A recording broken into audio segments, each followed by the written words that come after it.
I'm starting the recording and let's go. Welcome everybody to Huawei IOI Camp 2024. This is, I think, the third edition. As always, there will be around 1 week of classes. I'm Kamil Debowski, Erichto. Most of you should know me. And all the classes will be conducted on Discord server. Then recordings will be uploaded to YouTube as private/unlisted videos, so I will give you access. In a few months I will also put them on Codeforces. The camp is for IOI participants, it's free and it's sponsored by Huawei, so thanks to them for doing this. The plan is so today is Saturday the 17th. Those 2 days that will be IOI 2014, so from 10 years ago. Then there will be a day off. Those 2 days it will be Polish Olympiad 2023, so the finals from year and a half ago. And there will be 2 more days, the next Friday and Saturday. And it's yet to be decided, we'll talk about it. Maybe it will be another year of Polish Olympiad, like 2022 maybe, or something like Baltic Olympiad, Central European one, we'll see. Or maybe IOI 2015. I think we can do voting on that. So, to be decided. Right. Now, in Discord server, feel free to discuss tasks, topics between the classes. I also welcome any suggestions for lectures. Today, we will do a short lecture on lazy propagation. I'm sure that many of you already know lazy propagation, so you can just skip that. You can leave the call at that time. But for others, maybe there should be few people who don't know lazy propagation or are not familiar with it. So then you will learn it a little bit more. That was the easiest possible solution for the problem wall. Okay. For lectures, I think there will be around 2 lectures. Maybe one on some easier topic like Euler Tour tree or something like that. So how to do queries on subtrees. And another one can be a more advanced topic. And we will talk about it inside the Discord server. I will ask you what you prefer. There will be a vote and this will be a lecture that I will do. Lecture will be after one of the analyses. So every day at the same time there will be analysis. Sometimes after analysis there will be like a 5-minute break, then the lecture. Do you have any questions to me about the camp, about our plan?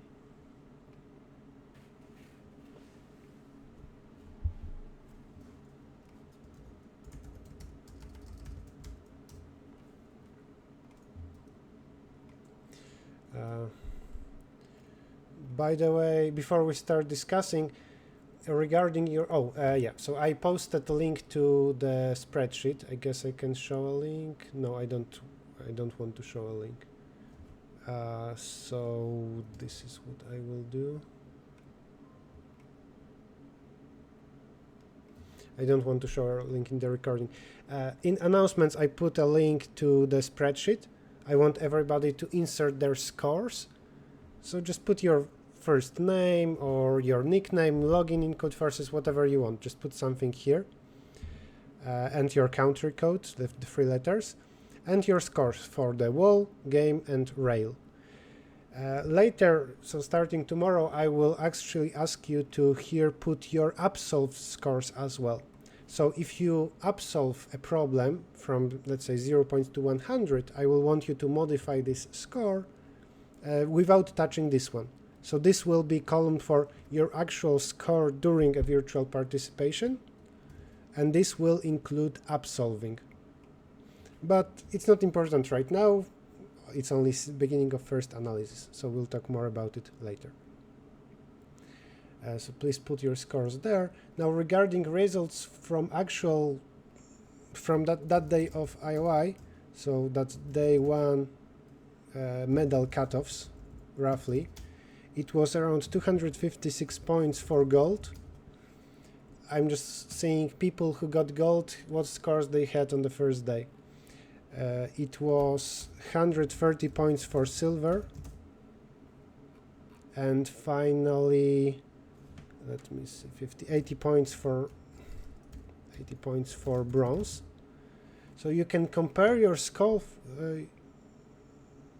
Am I sharing? Oh, the whole time I'm not sharing my screen. Well, sorry about that. Share my screen.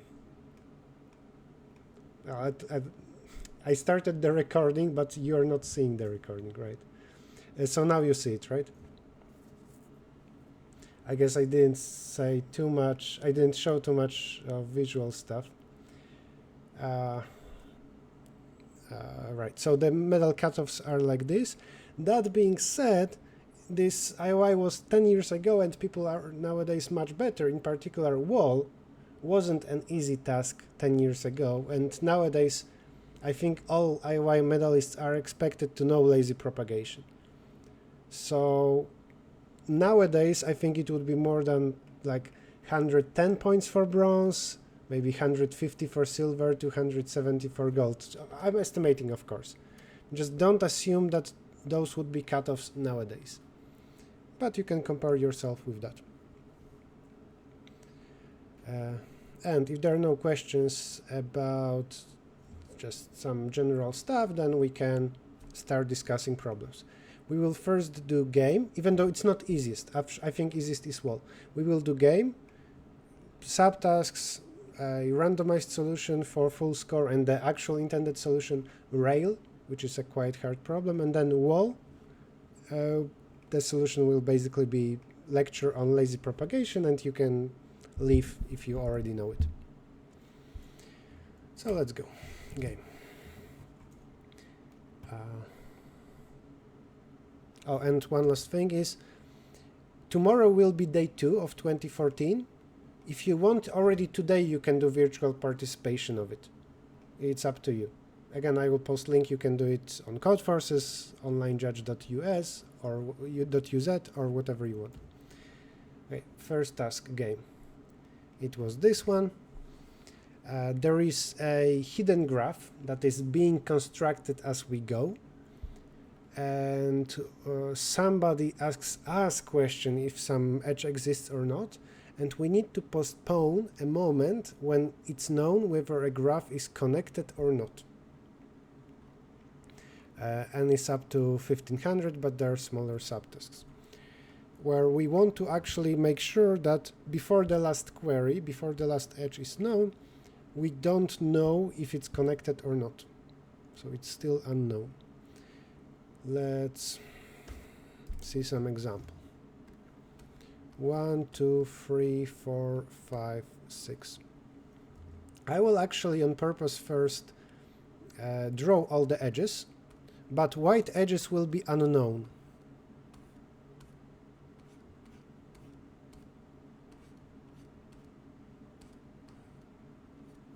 Okay. And one by one, somebody asks us for an edge. Maybe first they ask us for an edge 1, 2. And we need to decide if this thing exists or not. Let's say we say this doesn't exist. So like we say 1, 2, there is no edge. So we destroy it. Then somebody asks us for, say, 2, 5, and we say it doesn't exist. And one by one, say 2, 3, 2, 4, one by one, we keep saying doesn't exist. Now, sometimes we are forced to make a move. If they ask us now for 2, 6, and we say no, an edge between 2 and 6 does not exist, then it would already mean that the graph is for sure disconnected. We need to say that an edge between 2, 6 does exist.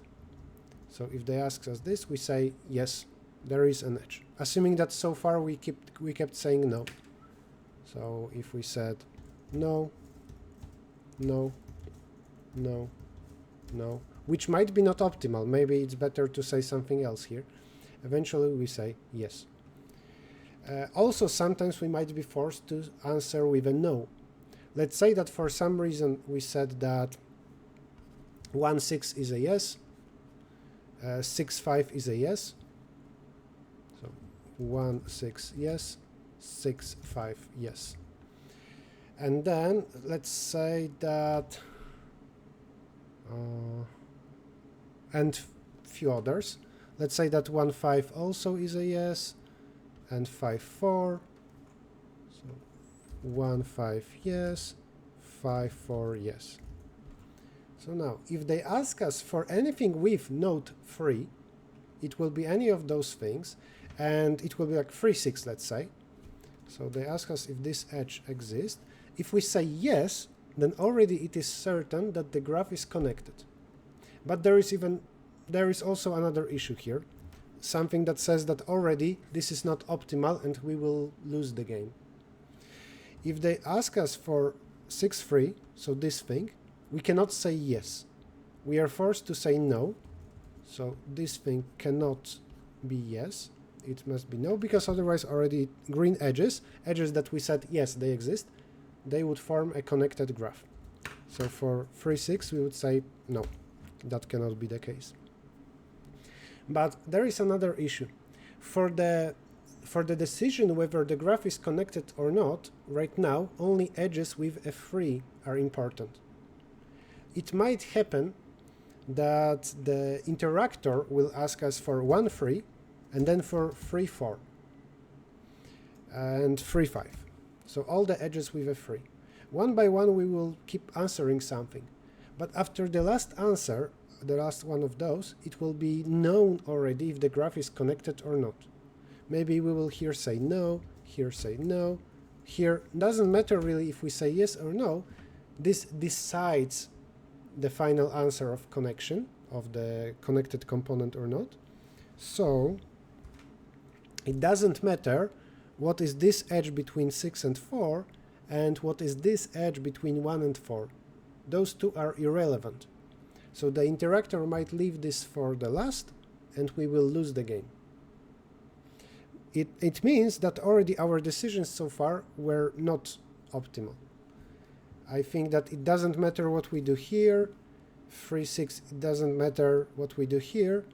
Already by this point, with such answers from ours, it's not good. Yeah, so that's some analysis of an example. Let's formally decide when the situation is bad, or after we do something, when now certainly we lose.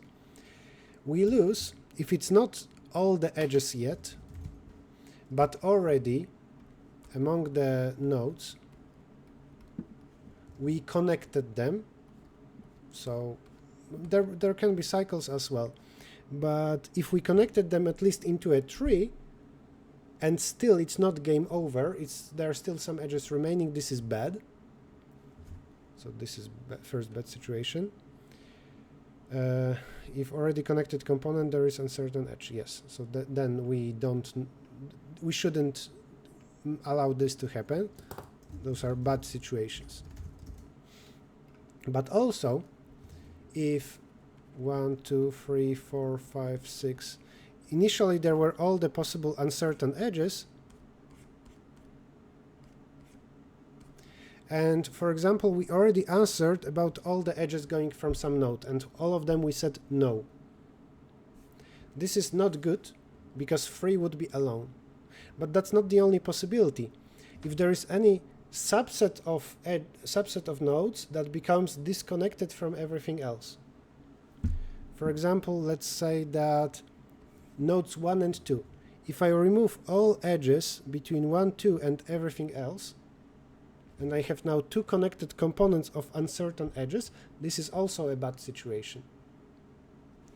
Maybe some edges are known, this doesn't matter. So this is one bad situation, and here on the right, this is another bad situation, this thing.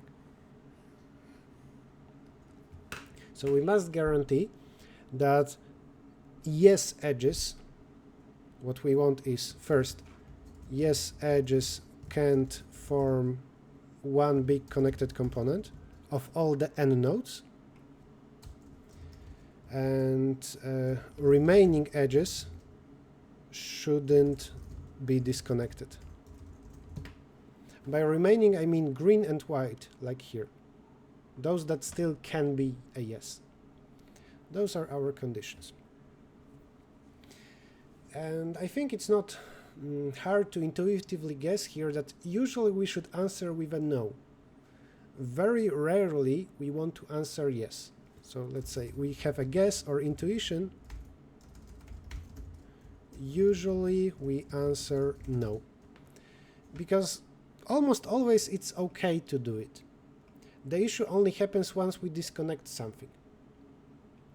And from this, you can already guess a solution that works quite well for the first two subtasks.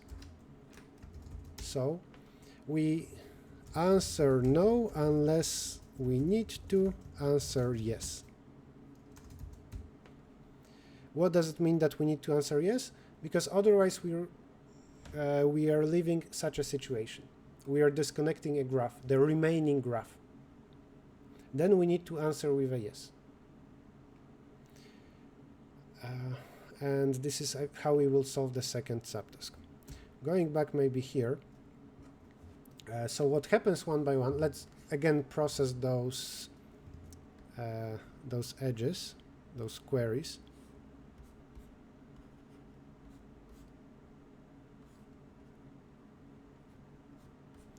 Okay, if there is 1 and 2, we answer no. There is 2, 5, we answer, well, this one we answer no. 2, 3, we answer no. 2, 4, this one existed a moment ago, we answer no. 2, 6, now we cannot answer no because 2 would be disconnected, so for the first time we answer yes. What then? Oops.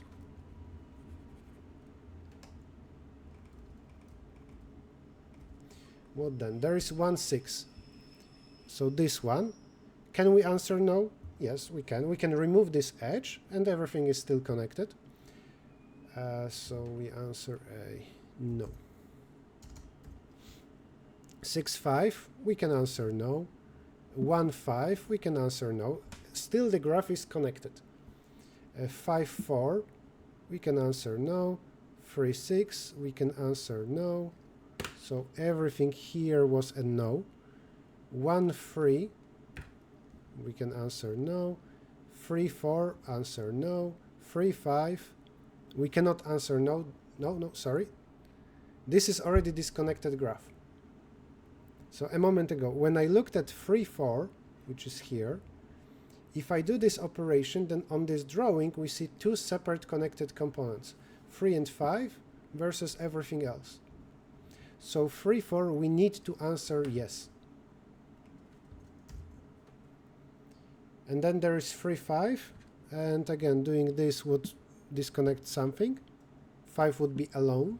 Maybe I will move it a little bit. 5 would be alone here, so we need to answer yes. Remaining uncertain edges are 1, 4 and 4, 6. 1, 4, that would disconnect a 1, so this needs to be a yes. 6, 4, it would disconnect that. So it needs to be a yes as well. So that's a yes, that's a yes. At the end, if only you answer yes when otherwise you would have a disconnection, it can be proved that you will get a tree. This is always a tree. I don't think it's very important here, but that's at least not for the second subtask. But hey, it's here. So the full solution is this. Also, how do we check that? How would we check if something disconnects? We can remove an edge, run DFS, and check if you have one big connected component. Okay, so solution is, for every edge, temporarily remove it from the graph, mark it as not existent, run DFS of 0 from any node. It doesn't even need to be endpoint of that special edge. Run DFS. If everything visited by this DFS, so if DFS visits everything, it means it's still one big connected component, so good. It means that we were okay to remove it, that was correct. Else,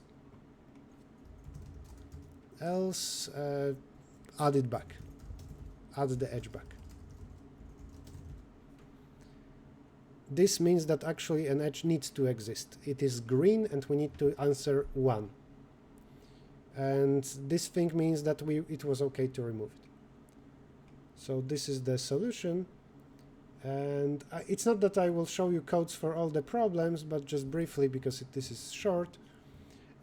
Erasing edges and adding it back is very easy for Boolean array. So what I have in my code is two-dimensional vector removed n by n. This is how I keep information that an edge is already removed. I actually don't keep track of white versus green edges. This is my only 2D array. I actually have it as a vector of vectors because it's easier to resize. So there is DFS. We visited just to check if something is one big connected component. And the logic is temporarily mark the edge as removed, both from A to B and from B to A. Then run DFS, and if DFS visited everything, then return 0 because it's okay to remove. Otherwise, unmark it as removed. Don't keep agency list, so don't keep vectors of edges, just have this two-dimensional matrix. If you want to look longer at this code, then I don't know if this link will work. You can tell me if you can open the link. If not, whatever, make a screenshot or something. Right, so that's it for the solution, solving the first two subtasks. This is because the time complexity here, for every edge, and that's n squared, you run DFS, which is also n squared. So this times that's in total n to the 4th power.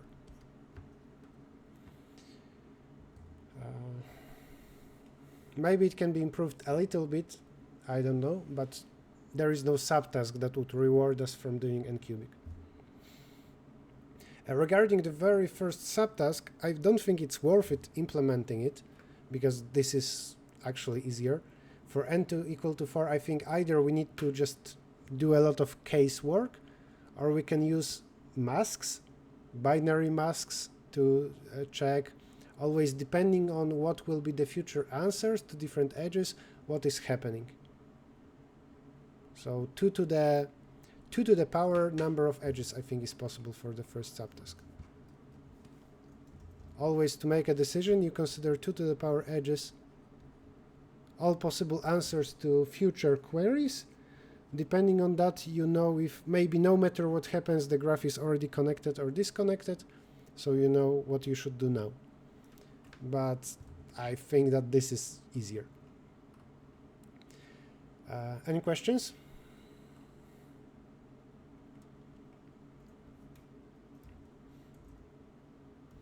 Now, we want to go towards the correct solution, and I will discuss two solutions that get 100 points.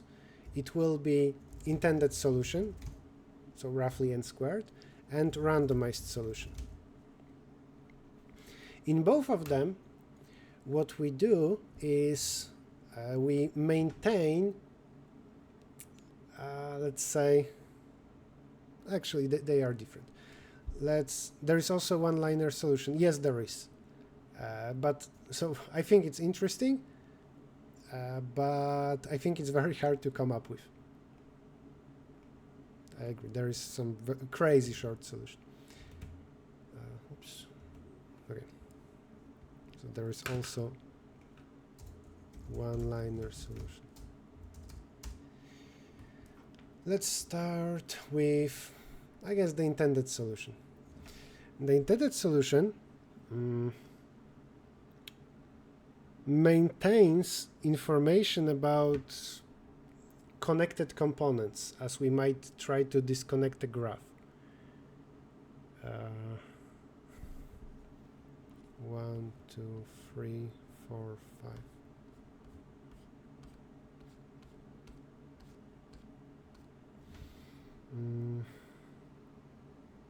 Or rather, sorry, it's connected components made of green edges. Okay, so the idea is maintain connected components of green edges, of those that are already known.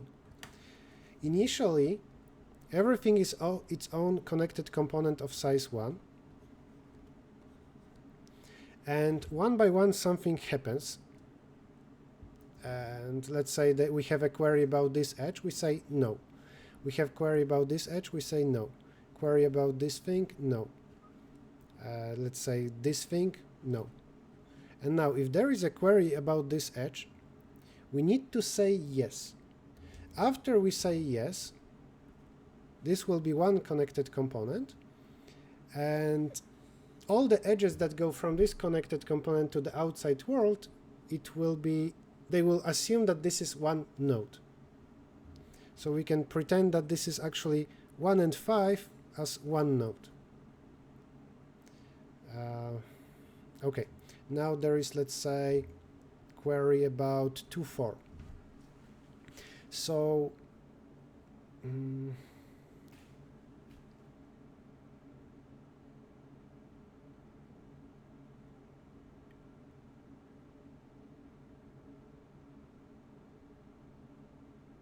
am I saying something stupid? Give me a moment.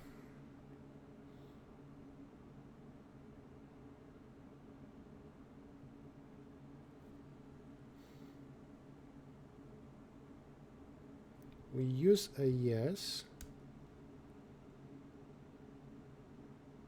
Okay, I think the first sentence that I said is correct. We keep disconnecting things. Because I want to say that the answer is yes, if and only if there is here some stuff. If this edge is the last edge to connect components of A and B, only then should we connect.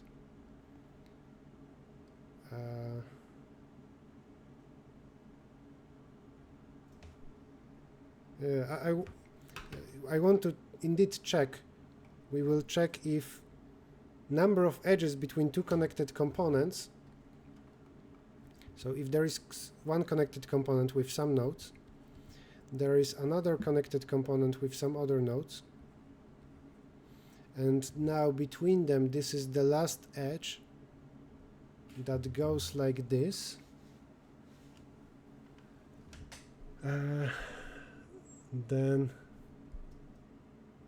Then we will merge them together. But oh, I see. Okay. This will maintain uncertainty. Yeah.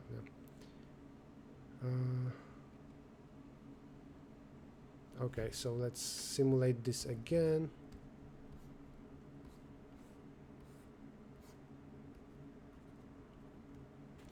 When there is query about, initially everything is its own one connected component.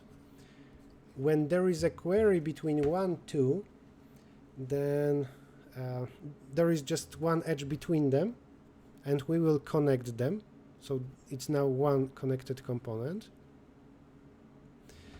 And the trick is, what we don't want to happen, so we can draw this edge. What we don't want to happen is the following. If we say yes to another pair of nodes, like 1 and 3, this thing, then there is one redundant edge right now. In the current graph, the edge 2, 3 is irrelevant. So this thing doesn't matter. That's very bad, because the interactor might leave it for the very end. And it doesn't affect the fact whether everything is connected or not. So certainly this edge, we want to say no. We say no because there is another way to move even directly between those two parts. So the actual condition that we will check is when we have a query about some edge, there is here a white edge between 1 and 3, is whether there is another edge between this connected component and this connected component. There are right now two such edges, 1 and 2.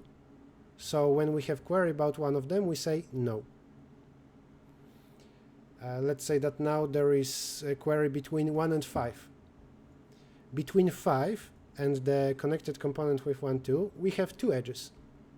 So we answer no, because still there is an alternative, and if we now said yes, then there is some other edge that becomes irrelevant later. And let's say that now we have query about 1 and 3. Sorry, 2 and 3, this edge. When this happens, this is the only way to move between 1, 2, and 3. So we don't create a situation where something is for sure redundant, where there is some edge where interactor will leave it for the end. So we can now safely say yes, we don't create a dangerous situation. And because of that, this becomes one connected component. And for all the edges, for most now edges between 1 to 3 and the outside world, so for those edges, I think for each of them right now it's true that we shouldn't say a yes, because there is alternative way to traverse. So for example, if I say yes to this, then edge 5,3 is irrelevant, right? 5,3 doesn't connect anything extra. So now there is, let's say, query about this thing, we say a no. There is query about 5,4. Between 5 and 4, this is the only edge, so we say a yes. Now this is one connected component. And when we query now some edge, we will say no, because between those two connected components there is another edge. So we say no, we say no, we say no, and for the very last edge, this is the only way between those two connected components, or the only direct edge, so we say a yes, and we merge those two things. Which means that at any point, the current graph is a series of connected components. Each of them is a tree.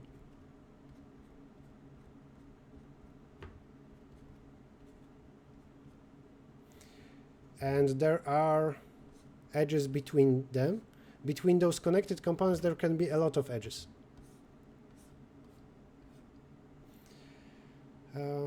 I think it can be proved that always between every pair of connected components there is at least one edge, but that's not extremely important, so I will not draw everything.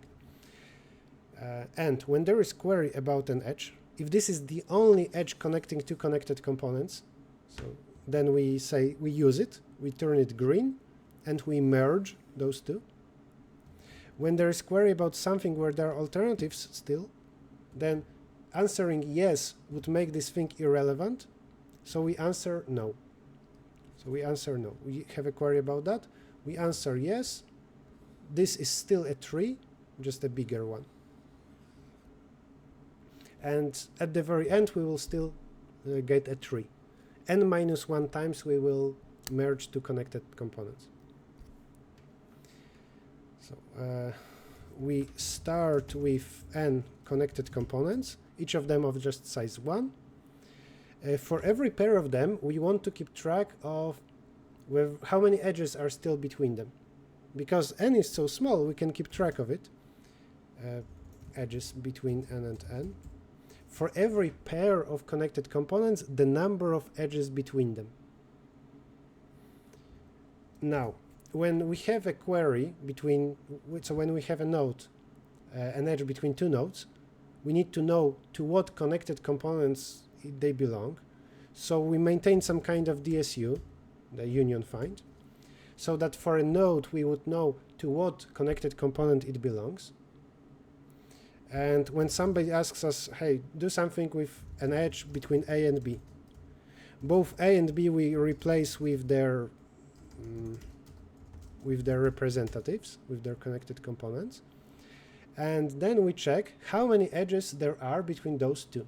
So we check if edges of A and B, of those two, if this is equal to 1, then we do something, and else we do something else. It can be easily proved that edges is not 0. We never disconnect the graph. It's not even that. But we maintain an invariant that for every two connected components, the number of edges is at least 1. It never decreases unless it was at least 2. From 2, it can decrease to 1. In this case, we simply say this. And this is the answer, no. Yeah, you have 5 edges between those two connected components, sure, remove one of them. In this case, though, we merge. So we run union of those two connected components, and we need to then update those values with other connected components. If there is one connected component and another, and we merge them, then if we knew that this one had 3 edges with something, with some other connected component, this one had 2 edges, so in total now it's 5. New bigger connected component has 5 edges with this one. So in merge, we can linearly iterate all other connected components and update their counts. So for all remaining connected components, update the edges count with the new one that you got here. It's okay that this is linear, because merging will happen only n-1 times. A graph with n nodes initially, it will be merged n-1 times. This is also the final number of edges that we answered yes.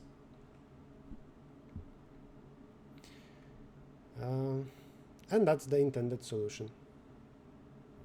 If we do DSU, then I'm not sure, maybe this is n squared times logarithm,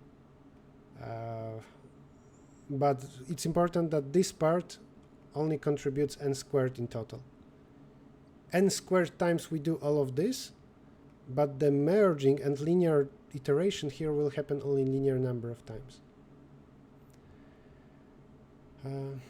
Okay, this is it. So first you have n separate connected components, then one by one you merge them when this was the last edge between two connected components. For that you maintain a two-dimensional array of the number of edges, remaining white edges, between every two connected components.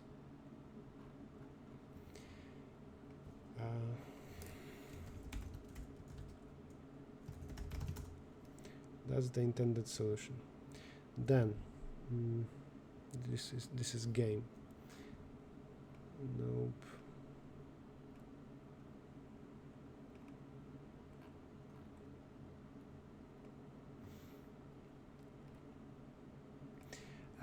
In the editorial, you will also find a one-line solution, well, not exactly one line, but a solution that simply maintains a single array, and depending on some comparison, it does it. This array prioritizes a lot indices. It compares, it does something like checks if your node was compared with all the previous nodes. So whether I was compared to all nodes from 1 to i-1. I'm sure that it's not optimal during a contest to try to optimize your solution so much and make it as simple as possible. That being said, this solution exists, so feel free as homework to try to understand it. If you search for IOI solutions, you will find this website, and there are links to editorials. Or again, you can just screenshot the current screen, what you see right now. I didn't try to understand it, so I will not discuss it. But what I did do is I managed to squeeze an incorrect solution here for 100 points. So that's what I want to discuss. So now again, randomized solution. Yeah. The intended solution boils down to checking if it would be incorrect to answer a yes, because then there is some other edge that becomes redundant. That was the idea behind intended solution. But I will now instead optimize the n to the 4th solution, the one with brute force. So we already solved the first two subtasks by always checking if they give me an edge, then I wonder if removing this edge would leave the graph as two separate connected components. But when does it happen? When is it true that removing an edge leaves two separate connected components? If this is a bridge, and alternatively, I will say, though it's not exactly true, belongs to all spanning trees. That's a definition of a bridge.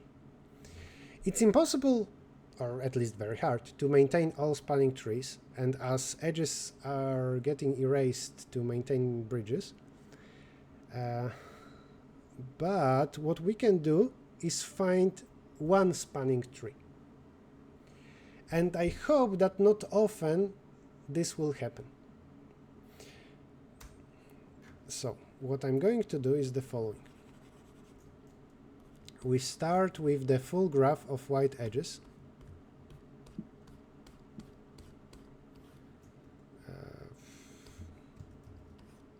Okay. And we find a tree, a spanning tree. And this is something that I will maintain. Let's say this. So step 1, find a spanning tree. Anyone. And now, when they ask me for an edge that actually is not yellow, it's not one of my three edges, I can safely answer no, because I know it doesn't disconnect the graph. If I ask me this, I say no. It doesn't disconnect the graph because yellow edges are enough to connect the graph. So for me, yellow edges are safe, it seems. And let's say they ask 1, 3, I say no. They ask 1, 4. It's almost correct to say, oh, this is yellow, so I answer yes. It needs to I need to leave it. But it's not entirely correct. Because if you also answer yes here and there, if here you say yes, here you say yes, then there is another edge here, 2, 5, that becomes redundant. What was the intention behind one-liner solution? I think it had to do with comparing a node versus nodes of smaller IDs. But again, I actually didn't understand this fully. Didn't try to understand it fully. Okay, continuing here. So no, it's not that this tree is so special.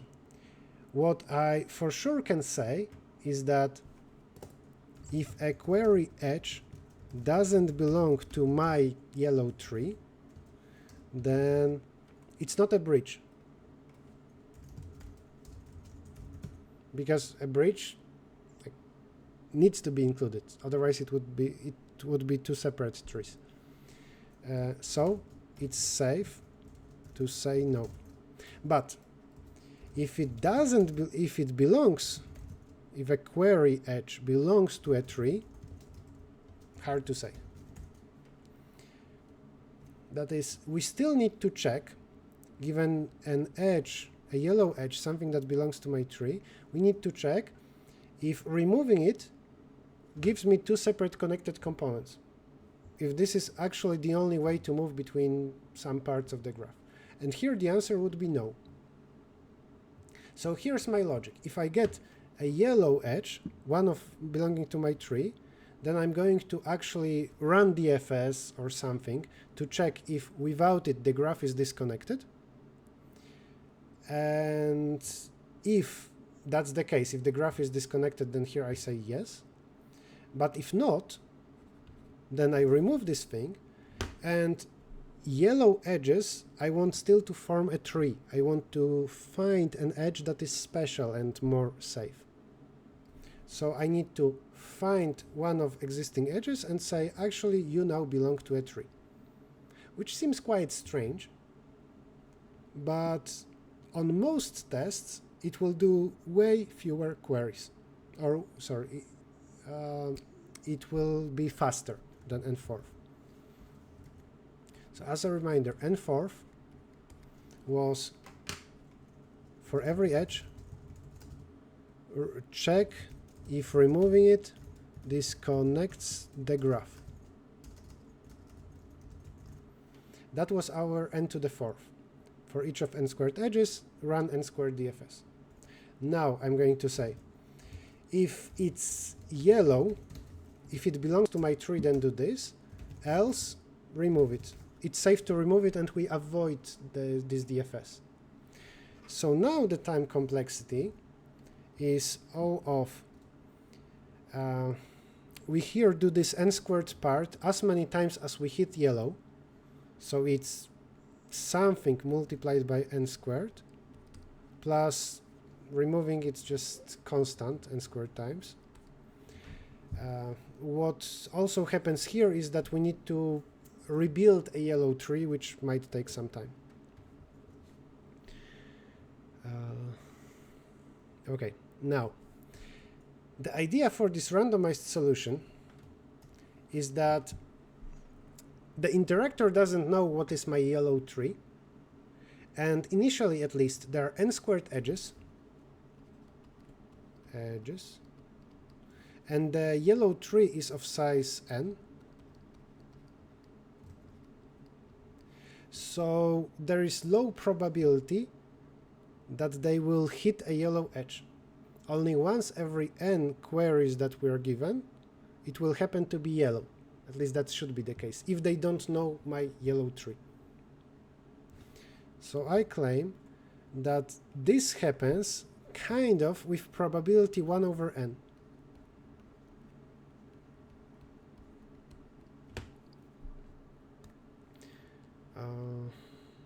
And also we will be able to check if we disconnect the graph a little bit faster than normal.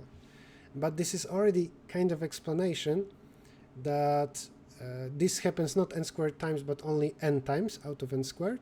Actually I think it's n log n. So roughly it's O of n here. How to create the random spanning tree?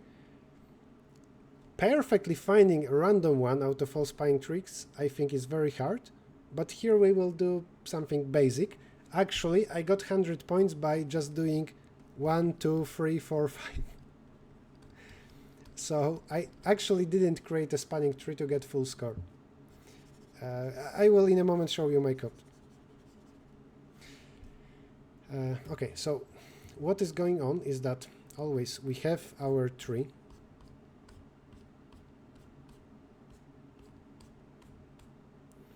And somebody asks us for this edge. This happens to be yellow.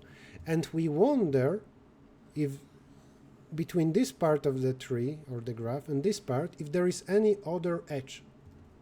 If there is an edge like this one, then yeah, we can say no here, and this is new yellow edge.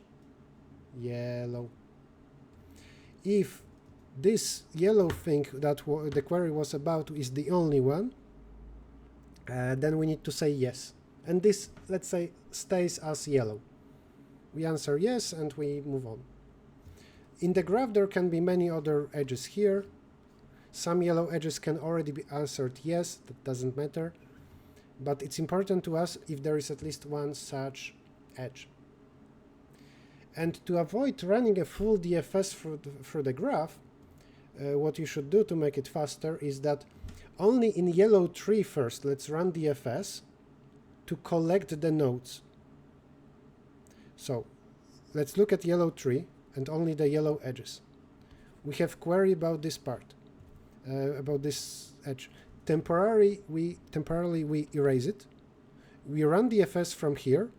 DFS visits this part and it collects it to a vector. So we create vector left part. Then also we run DFS from here. It visits those things and into another vector. And now I need to check if there is an edge between one vector and another. And that's doing it with for loops and Boolean array will be way faster That's first thing. Second is, I believe we can also use bit sets to get better time complexity, but I didn't. So I think bit sets decrease at least from n cubic to n cubic divided by 32. Right? So if you collected two vectors of nodes, now what I did is simply for everything in left, for everything in right, if there is still a possible white edge between x and y, then you do something. Do something and break from both for loops. The do something is you say that this is a no, and you replace yellow edge with this new yellow edge that you found. This I think also can be replaced with bit sets, though I didn't try that. It wasn't necessary to get full score in code forces at least, because for everything in left we can check if edges of x and the right, which we store as a bit mask as well, if they have a common point, so if this together is non-zero. If so, then we can find that bit even linearly. So that's better. Also, what I did to make this faster on average is that I shuffled left and right.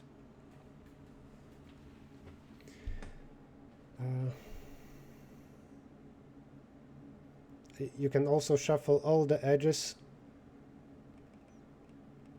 and then take the first and -1 edges. Marwen, did you try that? Was it better? I was afraid that something like that very often would actually visit all the edges. Unless you're saying how we can start with spanning tree, then yes, you're right. Okay, so now let's take a look at my code, and then I will say what else we could have done, which wasn't necessary.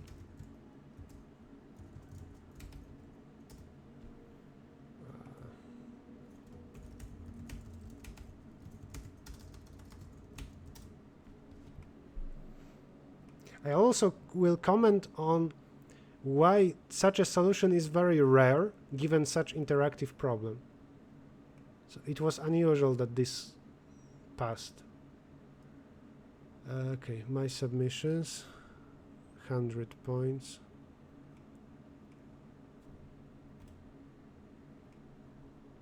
Okay, that's my full code for 100 points. What I have in hasEdge is I temporarily mark it as removed, and I check if it's yellow, if it belongs to my chosen random tree.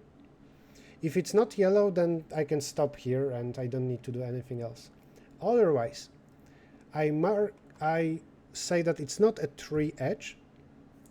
I collect the two vectors left and right, both with DFS that only visits the tree, so it's linear, it's faster.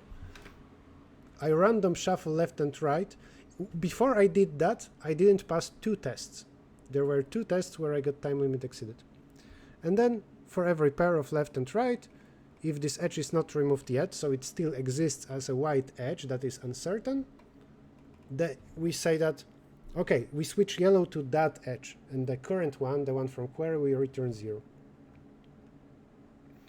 I also have some helper functions to add a tree edge and remove a tree edge, because the tree, for the speed of DFS, I have it both as a two-dimensional array and a density list.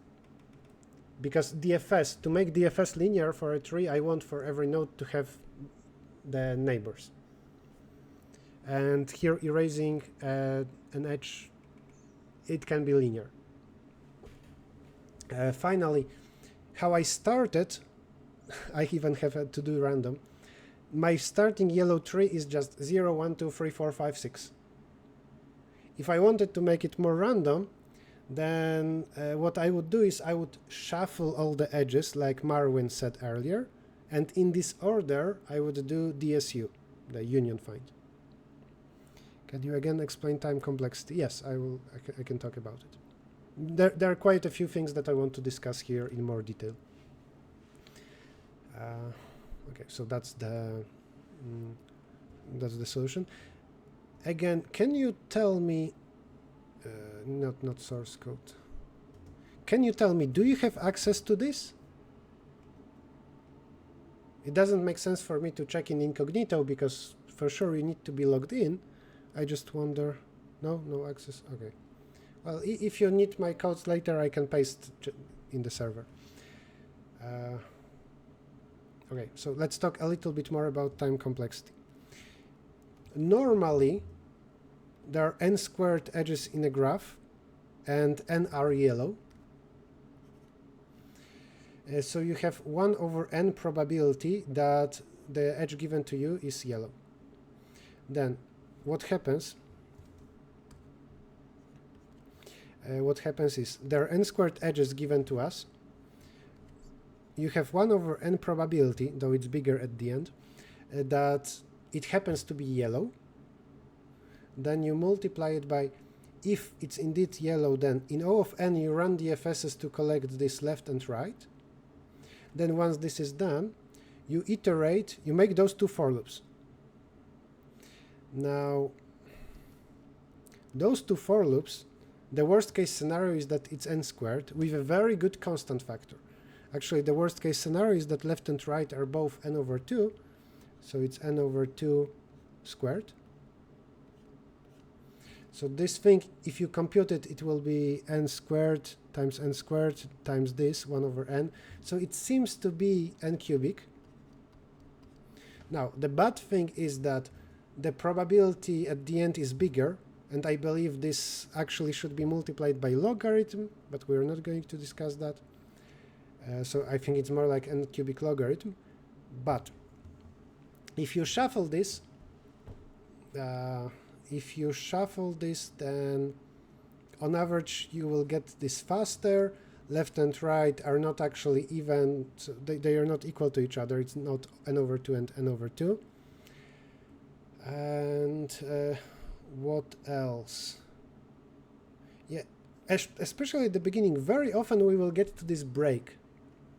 So I claim that very, very often this will happen, and the creators of tests don't have full control when creating a test. They don't have full control on what my yellow tree is, and because of that, when this thing will break.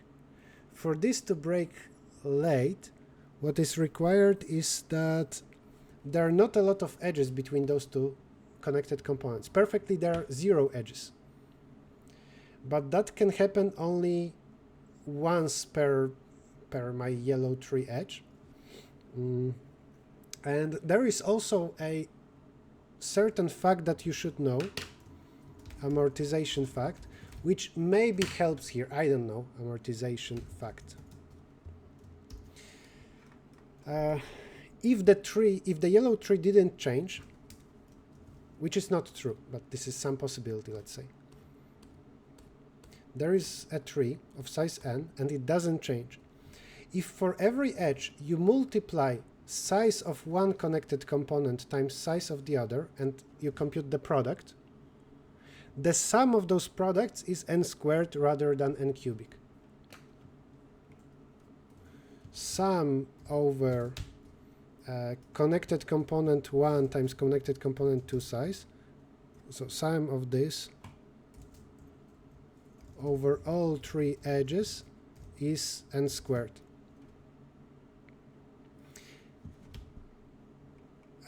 In short, the proof says this is because every pair of nodes... What? Wait, this is stupid. What am I saying?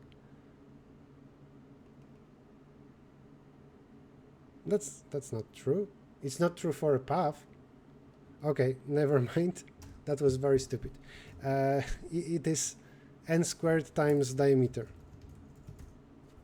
I don't know why I thought otherwise.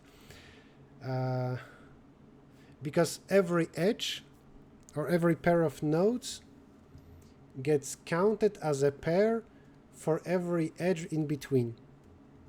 So now, if our tree is one long path, this is very bad. But if it's shallow, and on average randomized tree would be, then this sum is small.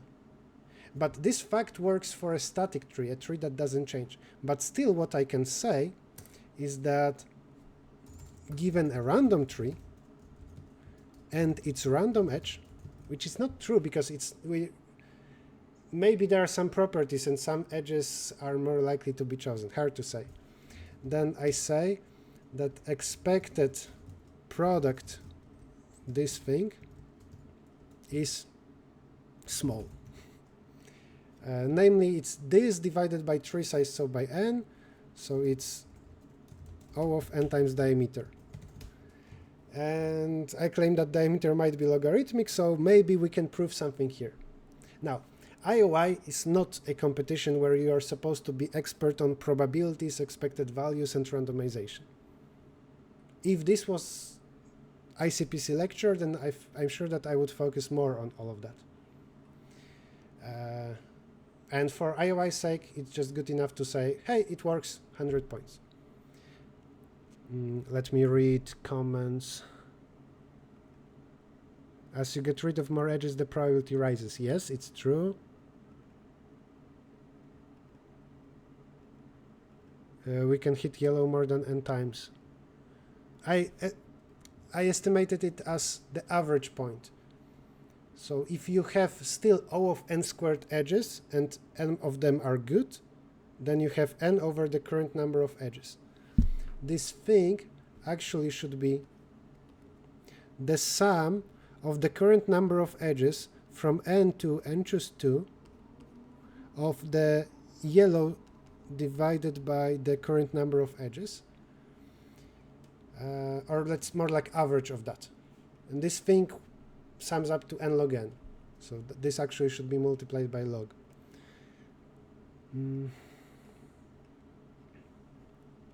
Okay. Now, as I told you, it turned out that we don't even need to start with a random tree. And this is because for creators of tests, it's very hard to predict what exactly you will do, what will happen in your tree, so they don't have a good control over what edges to ask you. It's very hard to hack this code. Actually, even given a code, it would be hard unless you actually take it and you see, you one by one try to adjust what happens while also simulating the code. But normally, if this is general advice, piece of general advice. When interactive problem can adjust a hidden graph as we go, we usually don't use randomization. Okay. In code forces or other competitions, sometimes you can see words like the hidden graph is fixed for every test and doesn't change while you ask queries. Then it's usually okay to use randomization.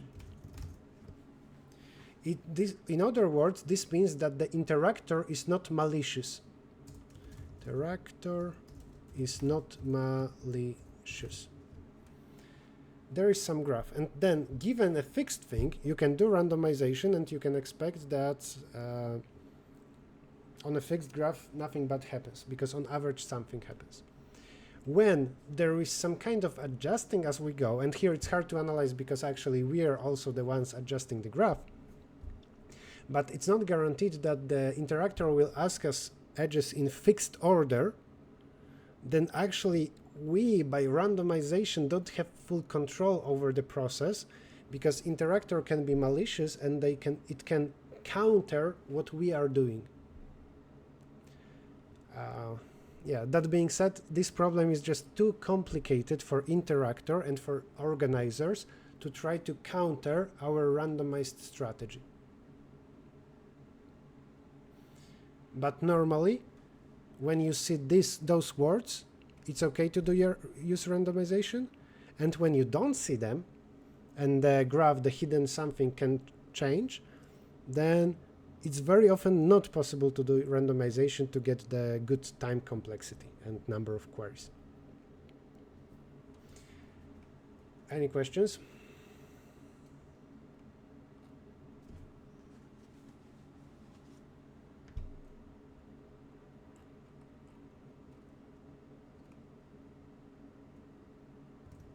Also, I will take a screenshot so that it would be in the recording of a short description of that one-liner solution. So if somebody wants, later you can review that in the recording. And now it's time for questions. Then we will move to the problem rail or rails.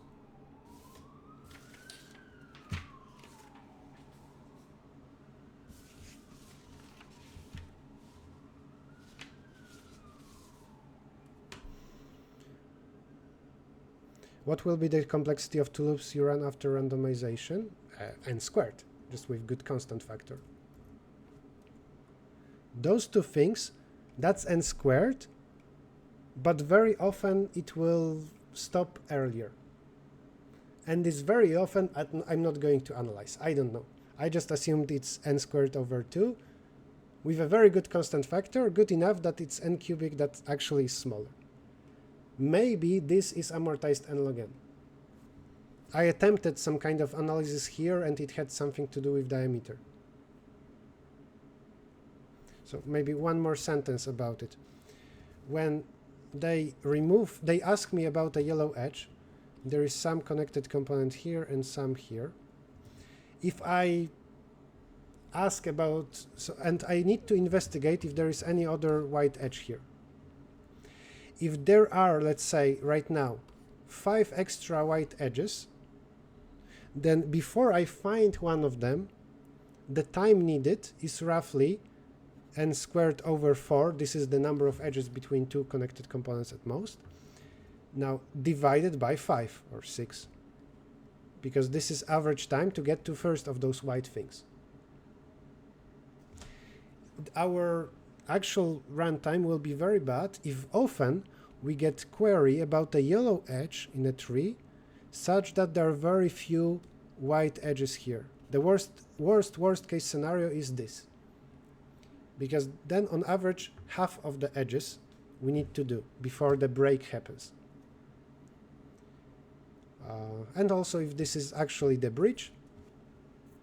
But for bridges, I think the thing with diameter is good analysis that says that the total will not be that bad if the tree doesn't change too much.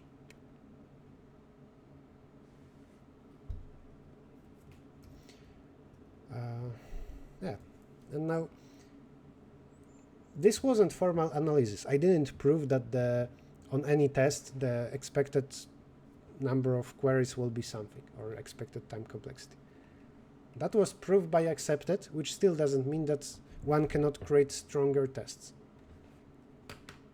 Also, one more piece of advice is that trying different randomized solutions, something that might be not fully optimal, it's great if you have partial scoring. So if you have this, some formula is given, then it's great to experiment with randomized, etc. Because likely you will not waste time and you will get some points for it. I especially recommend that at the end of the contest. I don't think it's a good idea. So if I came up with this idea, I wouldn't do it even for this task game. I wouldn't do it at the beginning of the contest because maybe I'm wasting my time. And for partial scoring especially, it's better to do it in the second half. After already, if you found some easy problem, you got 100 points there, great. Now you can experiment and risk a little bit more. What you don't want to happen is at the beginning of the contest waste half an hour or an hour and get close to 0 points for it. That's very bad.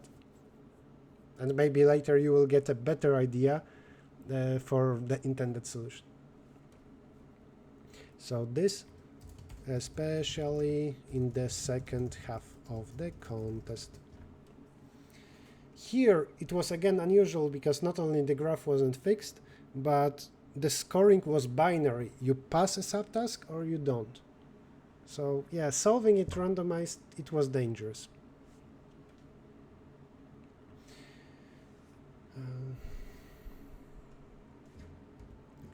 So let's move to problem rail. Then it will be at the end wall with mini lecture on lazy propagation. Task rail.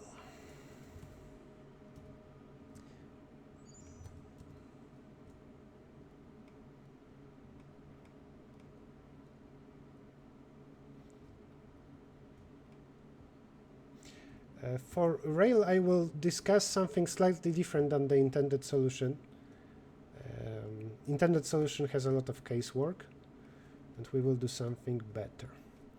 So in task Rail, there are two horizontal roads or tracks, one going from left to right and the top one going from right to left, and between them at some points there are other edges going either up or down, and they have names. They have some shapes. C goes down, D goes up. What we can query is for a pair of those special vertical edges, we will get to know the distance between them. Using that, and using the the position of some one starting block, we need to figure out positions and directions of everything else. And there are a lot of subtasks. We will discuss the first two and then the full problem.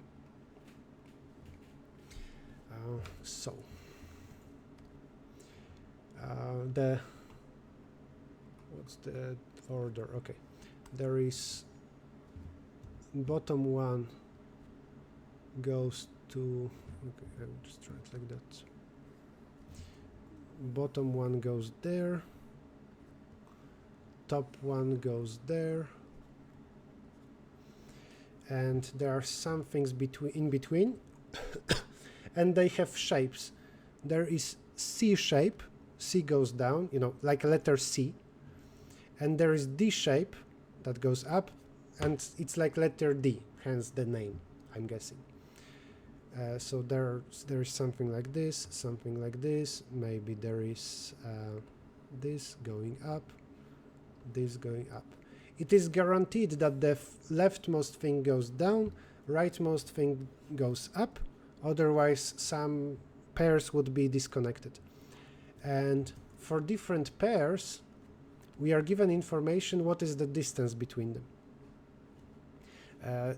Distance of a single vertical edge is 1, and also here we have coordinates, and so between two coordinates x and y, the distance is x minus y, absolute value.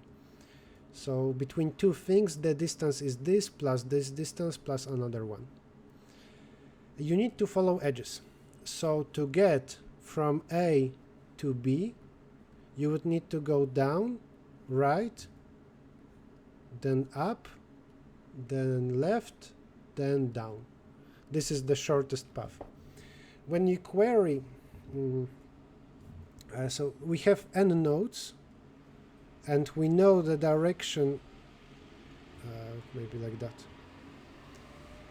We know the direction and the position of 0 of 1. It is the C shape, and it goes down. We need to figure out the position of remaining ones, 1, 2, up to n minus 1, where they are, and whether they go up or down.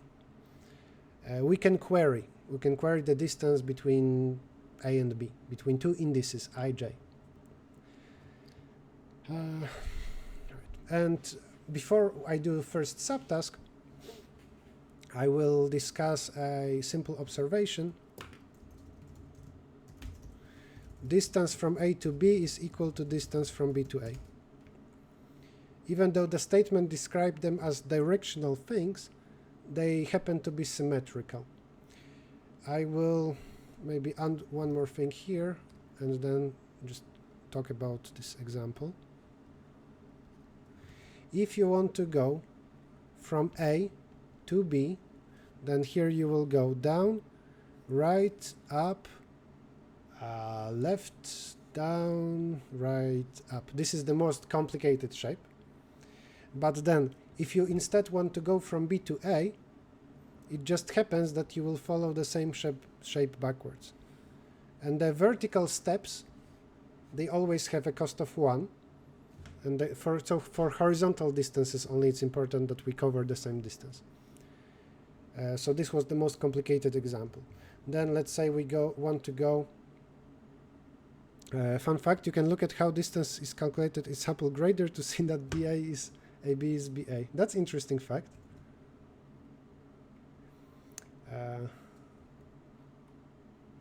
I like this observation. I guess reading a sample grader might be beneficial. That being said, is it actually always guaranteed that they are correct? Or I guess sample grader is correct. What might be not correct is sample solution that is provided, something that compiles. That might be just, something stupid that always returns 0. But I like this observation. All right, and just one more example. Going, say, from A to this B. If you want to go from A to B, you will just go like that. And if you go from B to A, you go like this. So again, same distance. Now, let's start solving subtasks. Nope. Okay, here we are.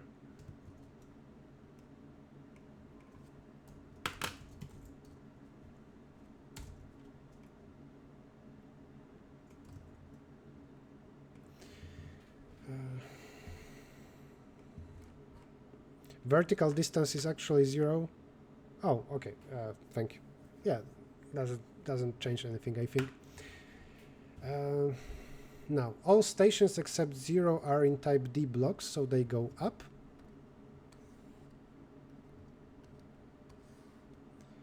And it was guaranteed that station 0, so node 0, it goes down, it's C shape. So everything else is like this. This is very simple because distance from node 0 to everything else will be very simple. It's just like that. So the distance is equal to the difference of positions. You're given the position of this. Otherwise, you wouldn't know what to print. You need to print the final positions. So this is some kind of x0.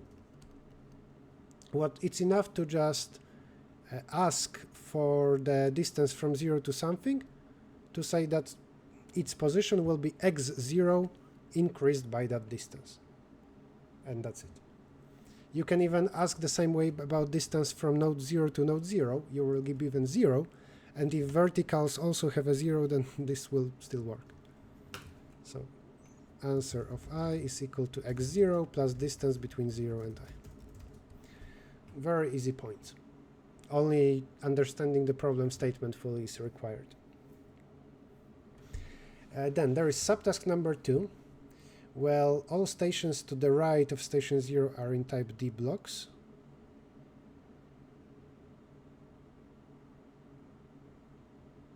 Oh, to the right. In my mind, I messed up left and right directions. Okay, so it's C, C, C. And I think that solving second subtask is very good towards pushing you to the full solution. So this first subtask just happens to be very easy 8 points.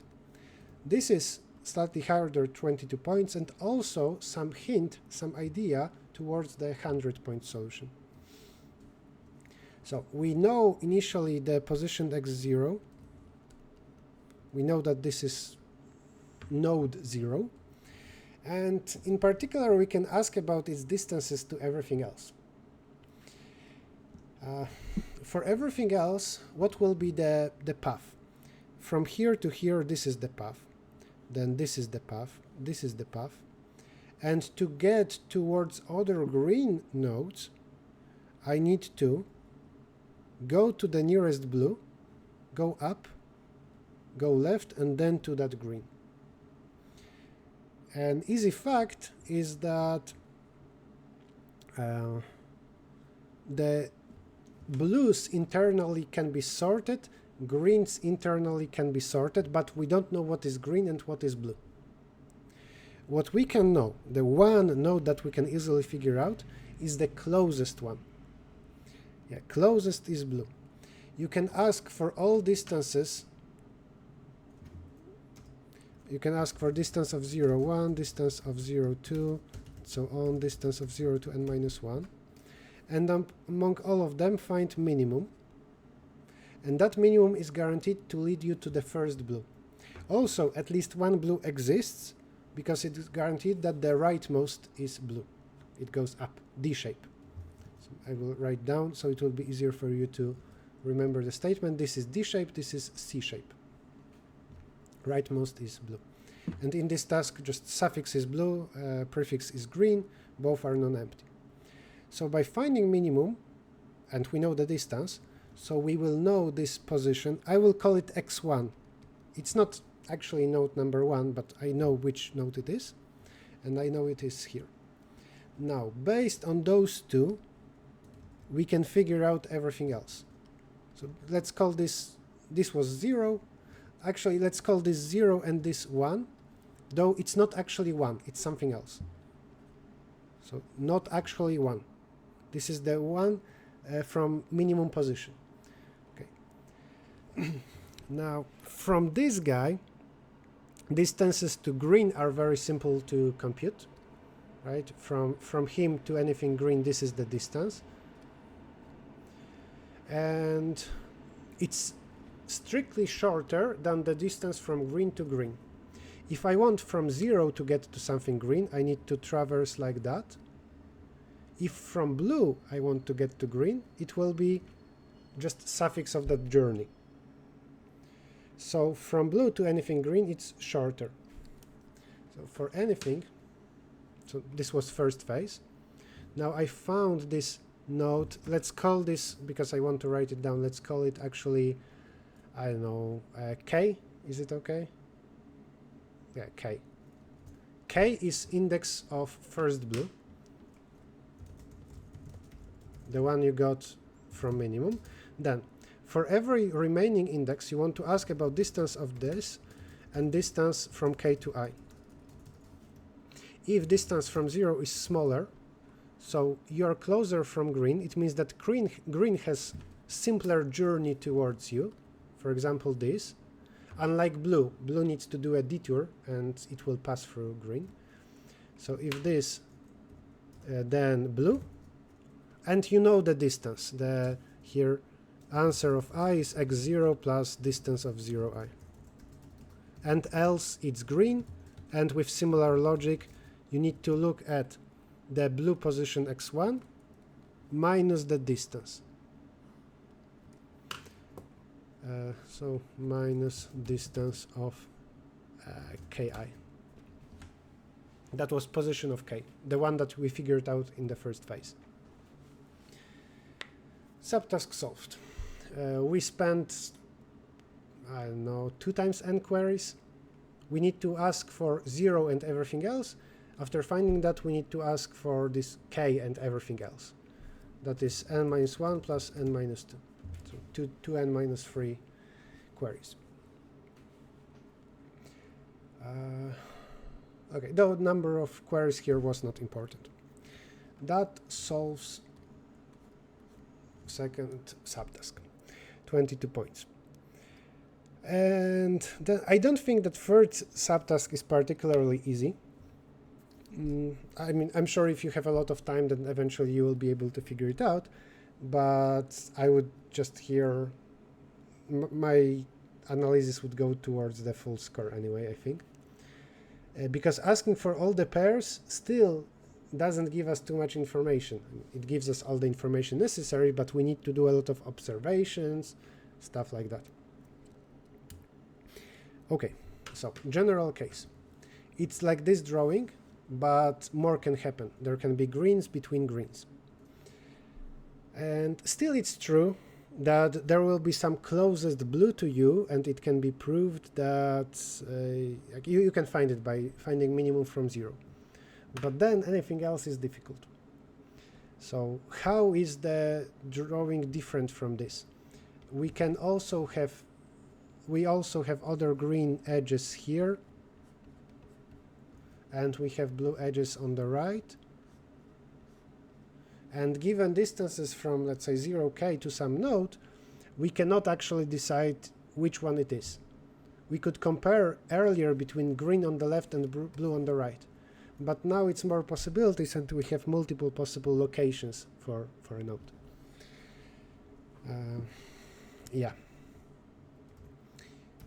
So we need a bigger drawing.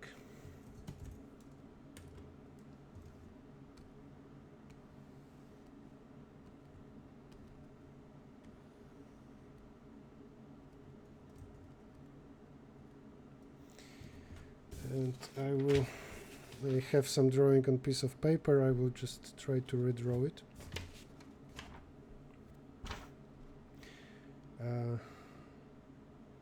We can get which edge is left or right from the first blue edge we found. Are you sure?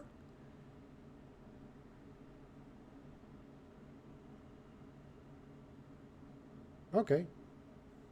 Okay, that's good. But still, I assume that it's not trivial to then decide where it is. I will describe something that doesn't do a phase of categorizing into left and right or green and blue. At the same time, it will figure out everything. Okay. So there is the 0. And there are some few others here.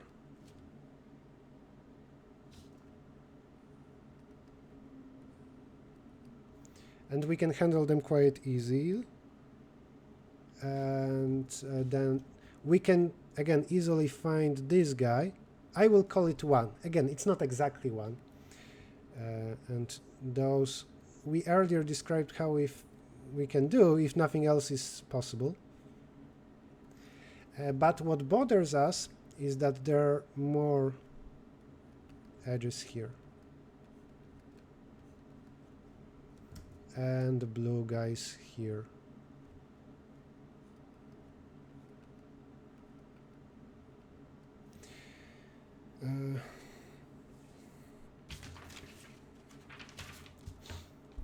All right. We know where 0 is. We can ask about 0 versus everything else. So my first step is ask dist of 0 to everything else. Get minimum, that's your first blue to the right. That's the easy part, and we already did that before. So we know those two guys. Now, I already asked about distances from 0 to everything else. And it gives me some information, but not a lot. Given some one random index I now, let's say something that possibly is this one, it's actually impossible for me to figure out where it is before knowing something else. What is the distance from 0 to this blue guy? I would need to go like that, then up, left, oops, left, down, right, up. Okay, so to know the location of this blue guy that I'm looking at, I need to know first the location of this green thing. So it makes sense to first compute this green. I will maybe give them names for a moment. The green A should be computed before the blue B. This green should be done first because it's required for B.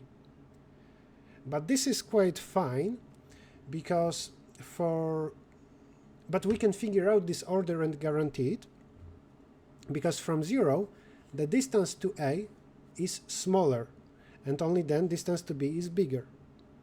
So I'm going, very important idea, let's say decision, whatever that means, observation.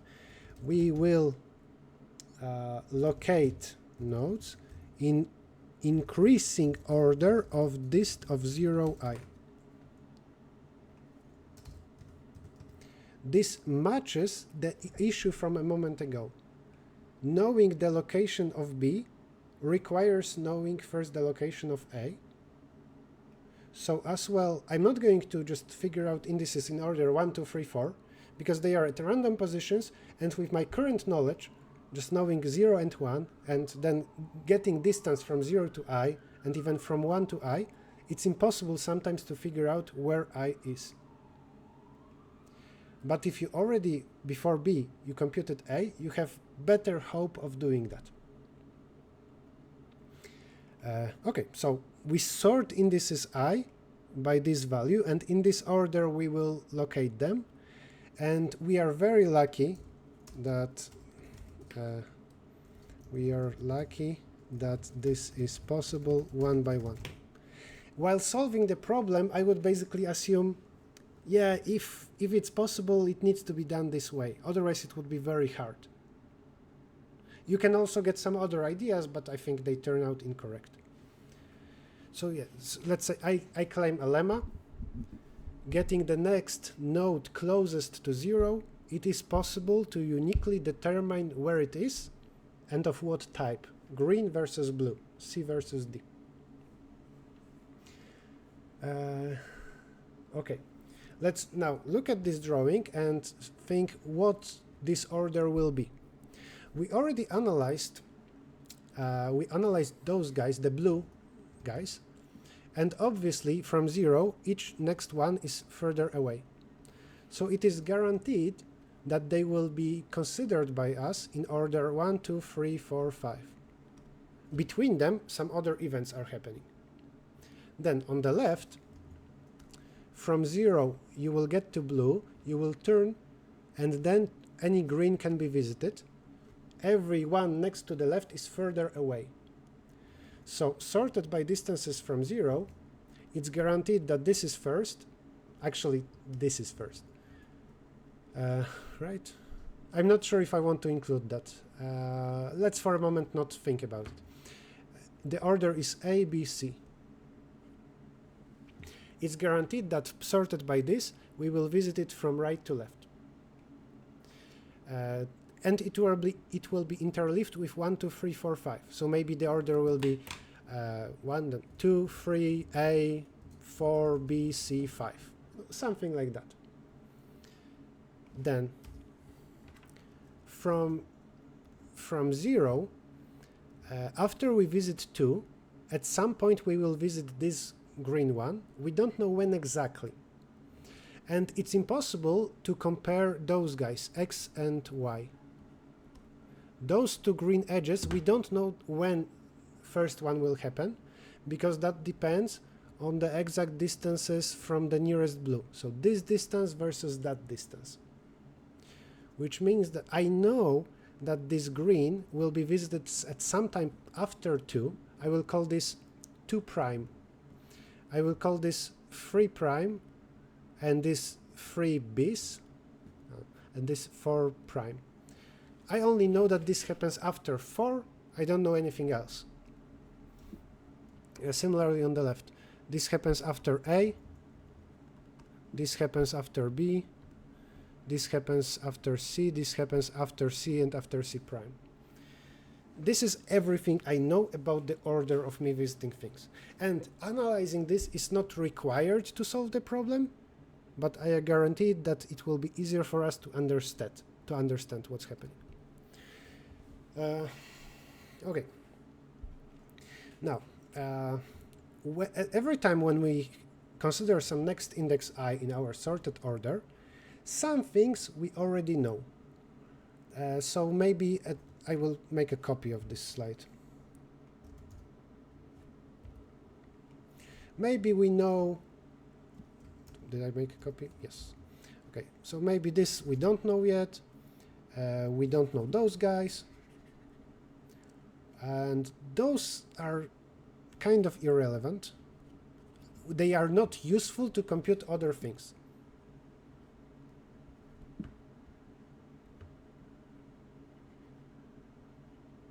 Okay.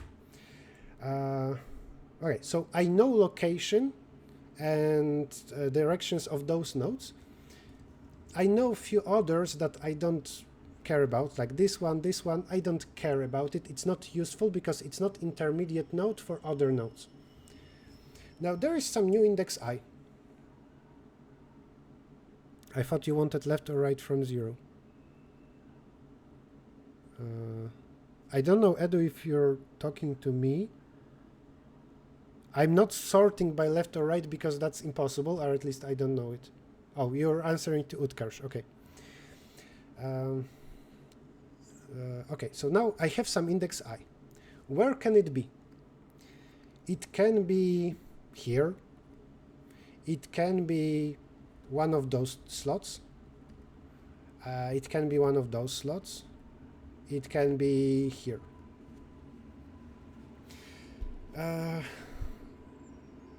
Yeah, nothing else is possible. Again, we know that this is the order of visiting, so this is what can follow. Alright. So what now?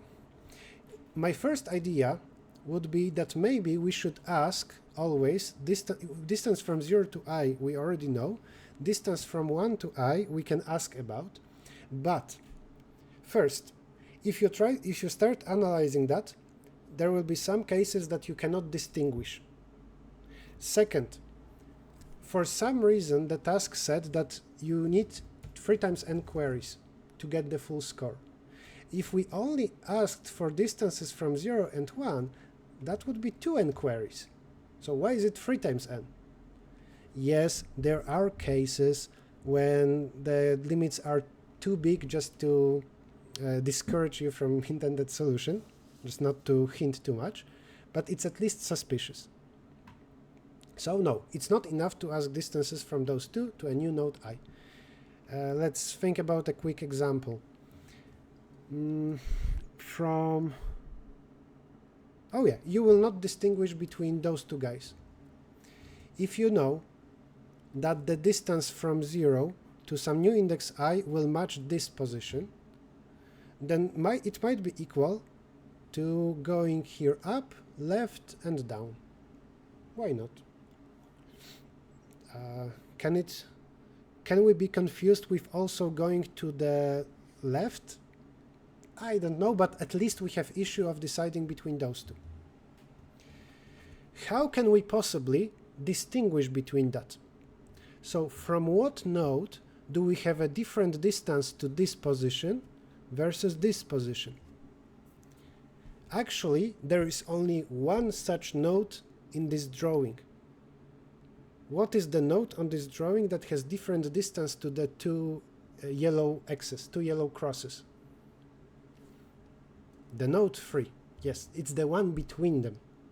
Without asking 3, you will not be able to right now locate which one it is. If you ask from this guy, you will have this, you will have that, and they are the same. It's just enough that this is same with that. Yes, you need to ask about that. For same reasons on the left, you need to ask about this guy. And actually, this leftmost and right was happened to be enough, because you might claim that there is similar issue, let's say, between this position and this position, right? From 0 there can be the same distance, and then you could ask about 2, but also you can ask about 3 and something else happens from a 3. From a 3 distance to one of them looks like this, to the other it looks like that, and I hope that it is for some reason different than distances, let's say, from a 0. From a 0 it's this versus that.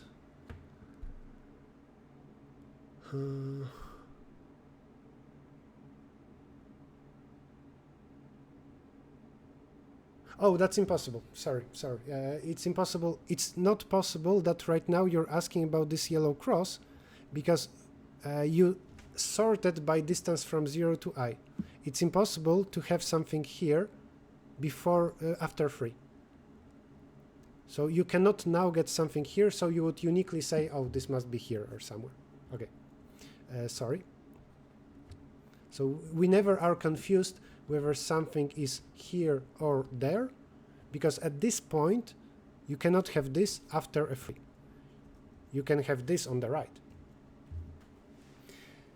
You also cannot get confused between those two, because why is that?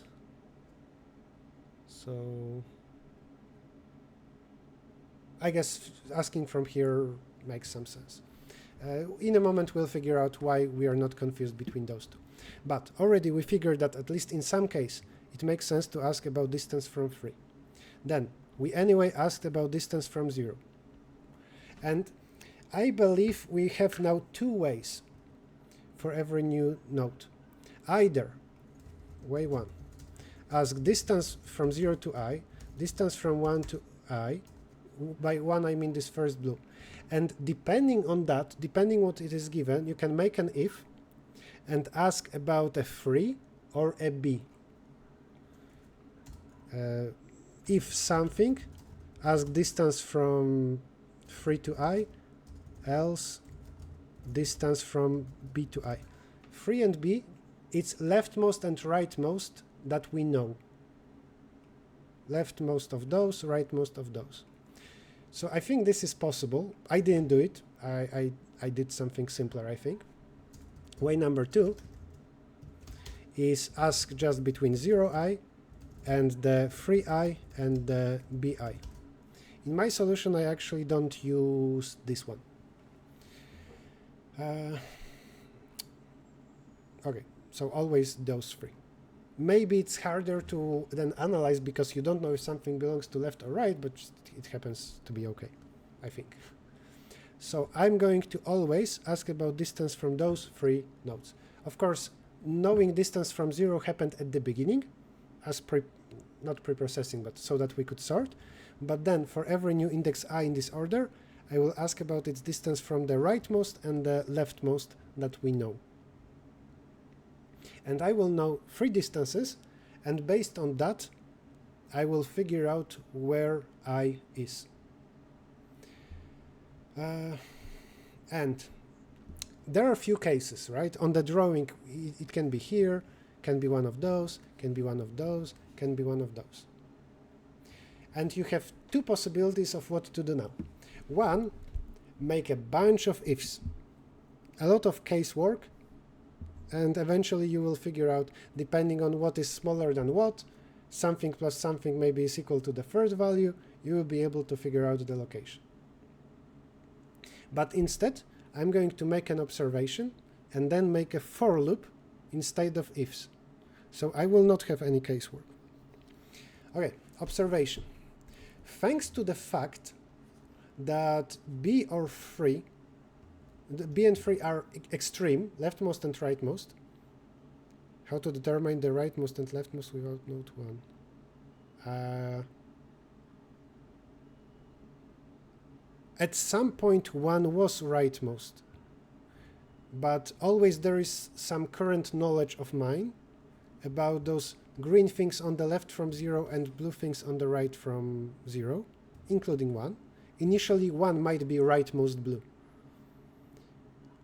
And yeah, and later, once there is something more to the right, it is strictly more useful than 1. Knowing distance from 3 to something is more useful than knowing distance from 1 to something. No? If you know that this is some distance, well, actually knowing this distance gives you same information, but in some cases here on the right, it tells you more. So 3 is more useful than 1. Okay. Observation is that location. Okay, first, weak observation. Location of I is some linear combination of distance of 0i, distance of 3 of I, distance of b of I, and maybe one more value. By linear combination, I means that there won't be any crazy formula. It will be sum and difference of some values. So it's not that it will be new random value. It will be one of those values will be used. But actual strong observation that I want to say is that there is direct path between, without any other nodes, from 0 or 3 or b to I. What I mean by this? no matter where I in this drawing, in one of my free queries, I go from one of those yellow nodes to I directly without using other locations. So if, for example, I is here, then I go from 0 to I directly. If I is here, I go from free to it directly. If it's here, I go from B to it directly. If it's here, then I go from free to it directly. So, and directly means that no other intermediate nodes are important to compute that particular value. You know, the distance from 0 to this one is very complicated. This, that, this, hop. We use few values, and it's so complicated to then figure out what is possible location of that. But I claim that index of I will be one of just 3 possibilities. Can I move everything here down? Yes, I can. Okay. Position of I will be one of those.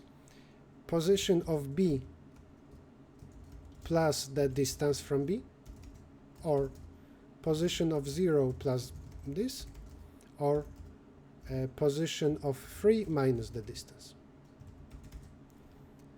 Right, because it's direct path from one of them. Those are 3 locations. Also, I can go up or down, and in some of those ways only one possibility is reasonable, but I don't want to think about it. I'm very lazy, so I say that there are 6 possibilities in total for a pair of position and direction. So I'm going to make a for loop for among position in this, comma, that, and finally this.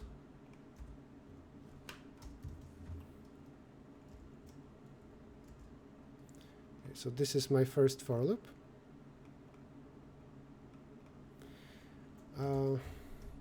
And then next for loop of direction 0 and 1. And those are 6 candidates. Position of 0 and this not needed. Yeah, you're right. If from 0 we have direct access to something, then from B that also works. Sure, so not necessary. So you see, I was so lazy that I didn't analyze at all what here is unnecessary. Also, for some of those, direction is also uniquely determined. I don't care. I'm lazy. So this is unnecessary. We have now 4 possibilities. And I want to here verify with the 3 values that we know. The distance from B, from 3, and from 0. So distance from 0, from the rightmost, and from the leftmost. What I'm not going to prove, because it's a lot of casework, is why only one of them is good. That's complicated. This requires casework, but I will not prove. Instead, I will tell you how to verify without casework. Make a function to compute distances. Make a function to compute distance between one thing and the other. This is a pair of location and direction. And just implement this function. I mean, yeah, there are a few cases here, but it's simple, and it will use some global set. So let's talk about this function. First, to avoid cases, I want to say that A is on the left. So if A.first bigger than B.first, swap. Now A is on the left. So if, for example, A goes down, B goes up, then the distance is just this difference. If A second is equal to down and B first is equal to up, then return the difference, x1 minus x2. So absolute value of the difference a dot first minus b dot first. If it's like this,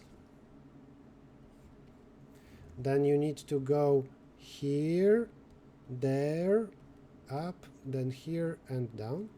For that you need to know the closest thing that looks up, and so among all the possible positions already blue nodes that go up, you need to know the next one. For that, set is perfect. So globally you keep set of those going up, also those going downs. So D shape, C shape. And at this point you need to ask for ups lower bound of b dot first.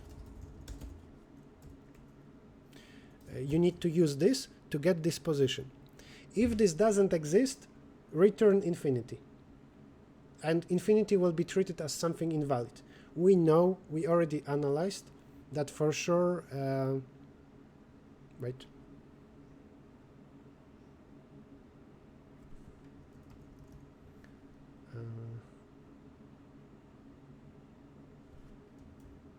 Okay, we analyzed that we cannot now get something that is here and looks down.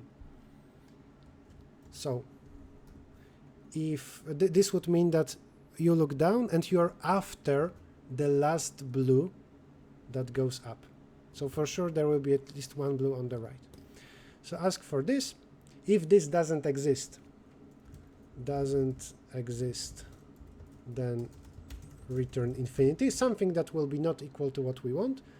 Else, return this sum of distances. And here you have theoretically four cases, because it will be, this versus that, and also on the left we can look up. And on this I think is the most difficult, right? Because we will have this. There is also a way to treat A and B now independently. Now this doesn't matter. I think I would here one by one list 4 ifs. But also what you can do is make some trick. You can say that now answer is this, and now A and B are actually independent, and you can for each of them see if you require some extra contribution on its side. So no matter what A is, no matter if A looks down or up, if you know that B looks up and you want to get from A to B, then at some point you will need to move like this. So this you need to add if this looks down. So this code actually should say this now. If b dot second is equal to down, then set of ups, lower bound, and increase answer by something. Then if a dot second is equal to up, so if on the left we have something that looks like that, then in order to move from it to somewhere, you need to first traverse this path.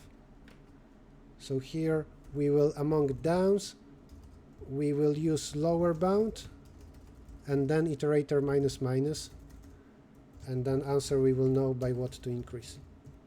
And then a return answer.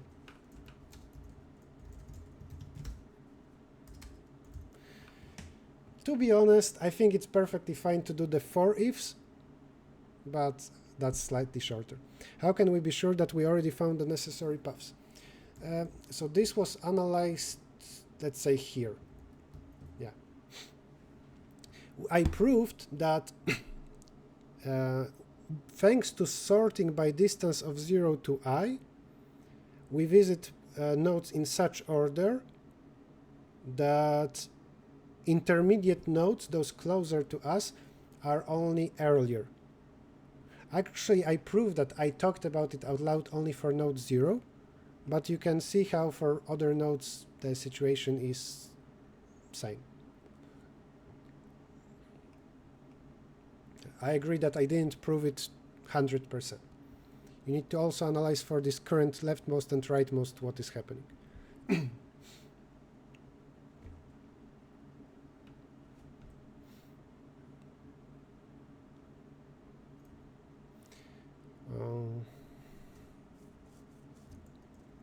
Okay, so yeah, we use this function, and this is how we verify.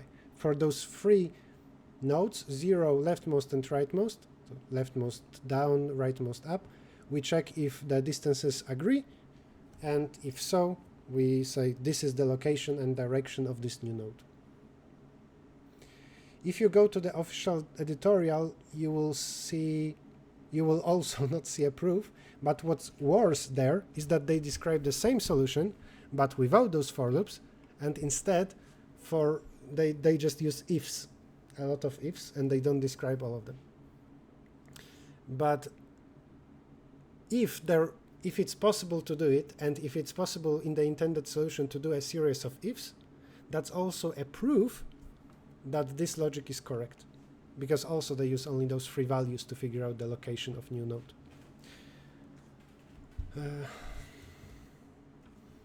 What if we visit 3 and after that we visit 4? But if we query 3, 4, it will go through 3 prime. How can we then verify the distance from 4? I get your question.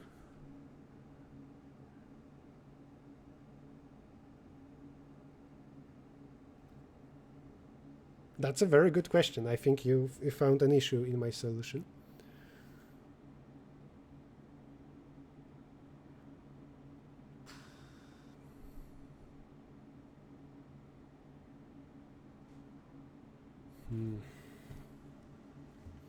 So you're saying that the moment when we already know 3, but we don't yet know this one, 3 prime, the issue is that when asking about distance from 3 to 4, the value returned to us is that, but instead we will use something else, one of those, 2 prime or maybe a 0.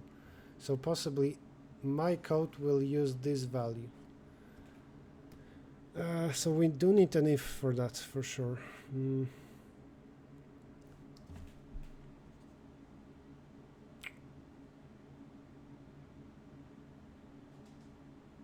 Yeah, you're right. So it seems that based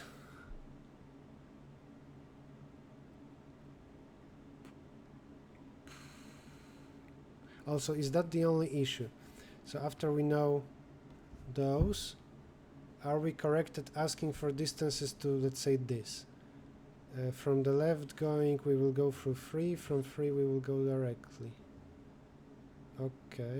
Okay, so I think, yeah, this is the only issue. When we discover the next rightmost or the next leftmost, so rightmost blue, leftmost green. Right. So how can I do it? I know the distance from 0. I know the distance from C, though that doesn't matter too much.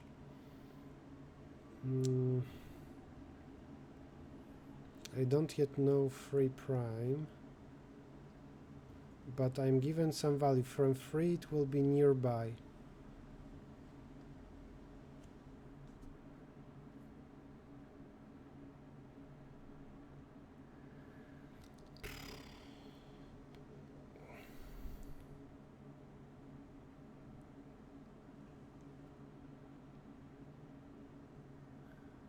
From 3 it will be nearby.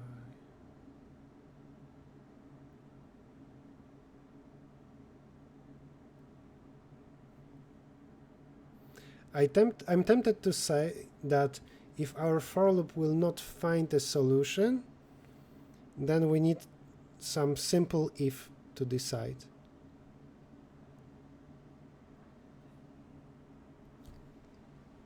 Is it enough to compare distances from 3 and from C? No. It's not true that if... let's see maybe this drawing now. if there is new index I here, that looks like that. Do we know comparison between distance from B to here, sorry, from B to I versus 3 to I?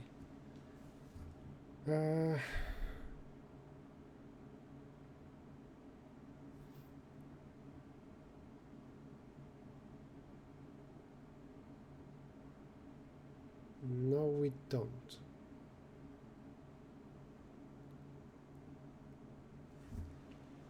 So we need to distinguish between this situation possibly versus that one, here on the right and here on the left.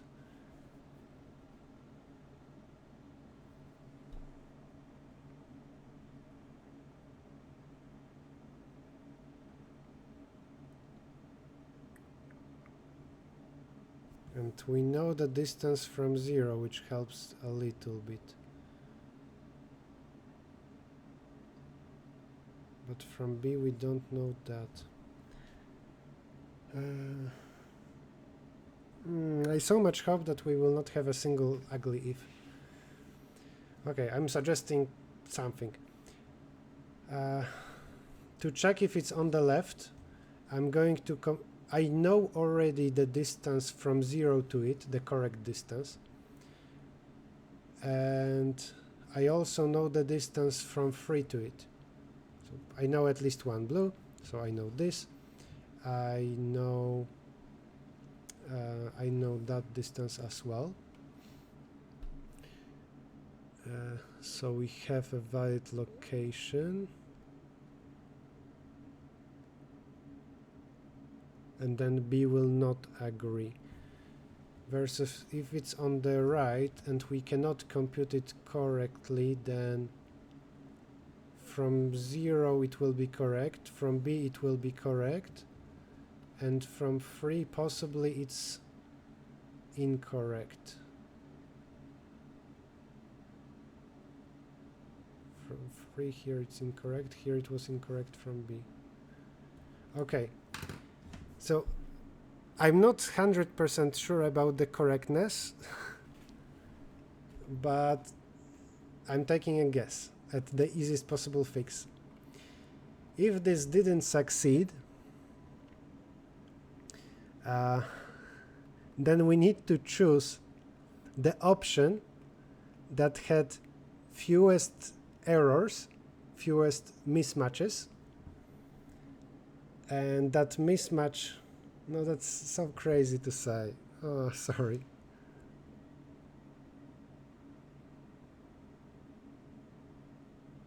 But anyway, from 0 it's correct.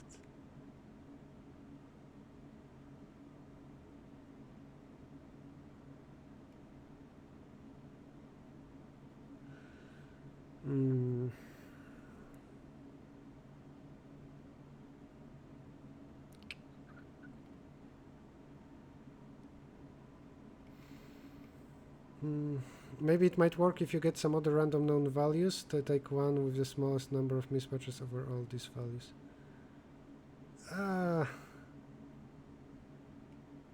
But yes, we know distance from 0. I assume that I know for some index I know distances from those 3. And because of the intended solution and the editorial, I know that those 3 values are enough, but the editorial just says do a lot of casework. Now, my hope was that with this we don't need any casework, but indeed, for just this code will not find any valid location if it happens that the new index I is here, but we didn't yet compute this 3 prime. After this thing to the left, the first thing that goes down. And this is perfectly fine. In like half the tests it will happen. Or in big tests it will, in big random tests it will always happen, almost. I will think for 1 more minute and then I will just say that's your homework, casework.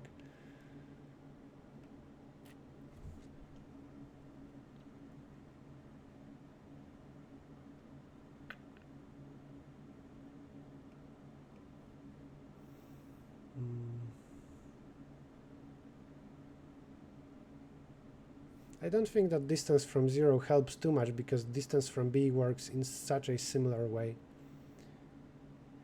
Now I see that asking about distances from 0 and 1 would help a little bit. So at some point I said that we have way 1, that we ask distance from 0 and 1, and then depending on the comparison between them, we know if the target is on left and right, and we do this. So then that would work, because we would know if it's on left or right. Right now, just if those for loops didn't work, then we don't know if our eye is here or there.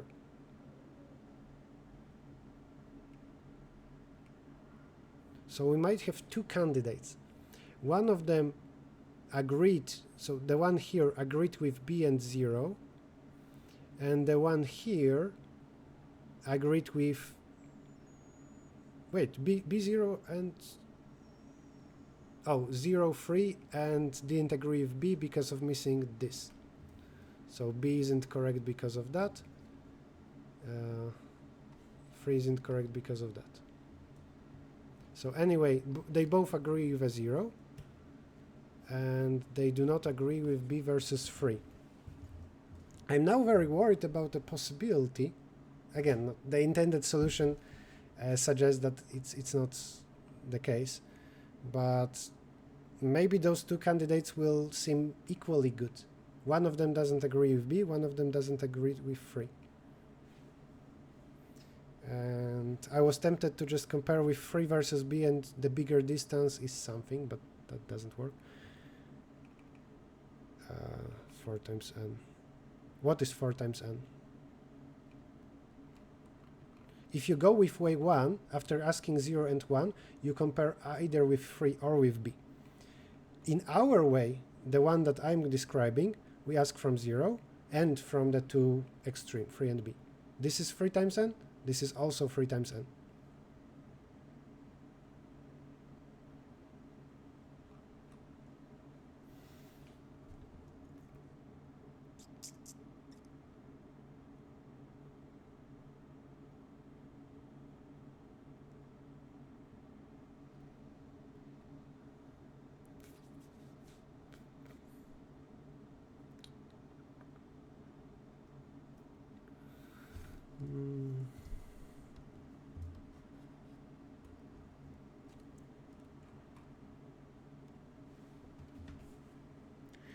One more possibility is to check if something is smaller than I expect. So if I is here, then for a 3 the distance might turn out smaller than I expect. And for B and 0 it will be the same. But for this, distance from B will be smaller than I expect.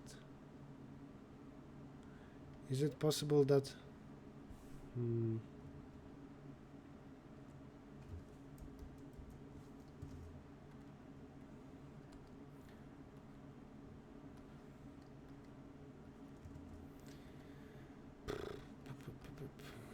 down, down, down,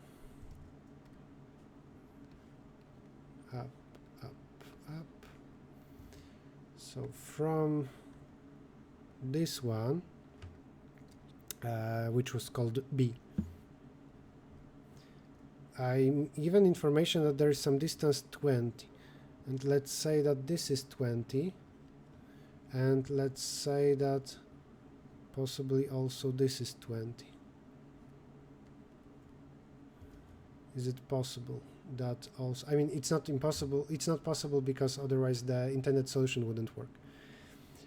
Then from here, let's say that this is 12, and this is also 12. Can it happen that we have two equally good candidates? And from 0, here we will compute correctly, here we will also compute correctly. So also it would need to happen that this is like 15, and this is also 15.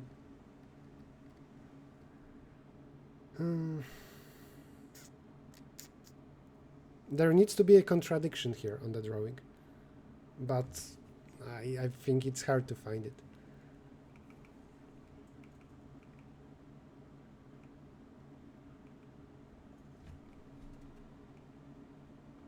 Anyway, we can just ask 4 times n queries, of course.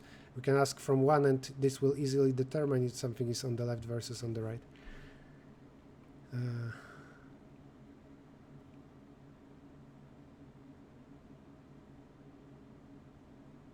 It's hard for me to see contradiction here.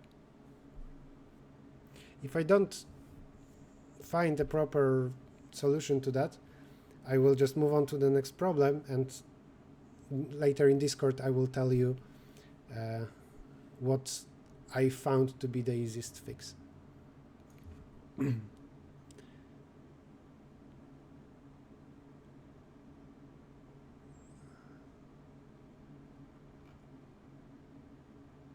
Maybe go away 1. And yeah, I guess. So that's now. So just quickly, let's try way 1 then.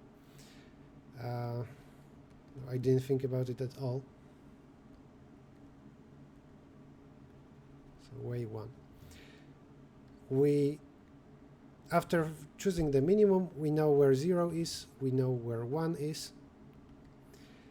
And always for new index I first ask about distances to those two. And based on that, so if something looks like this, let's say, then there can also be other things here. Is that an issue? I didn't think about way 1, but isn't it an issue that there are other things going down here between of the green 0 and the first blue that I found? So it's hard for me to compare this distance versus that distance.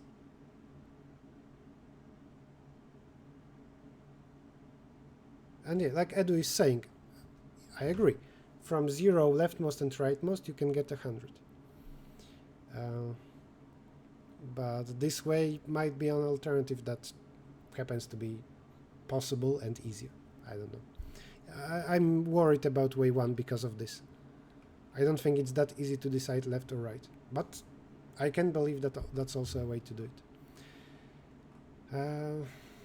Yeah.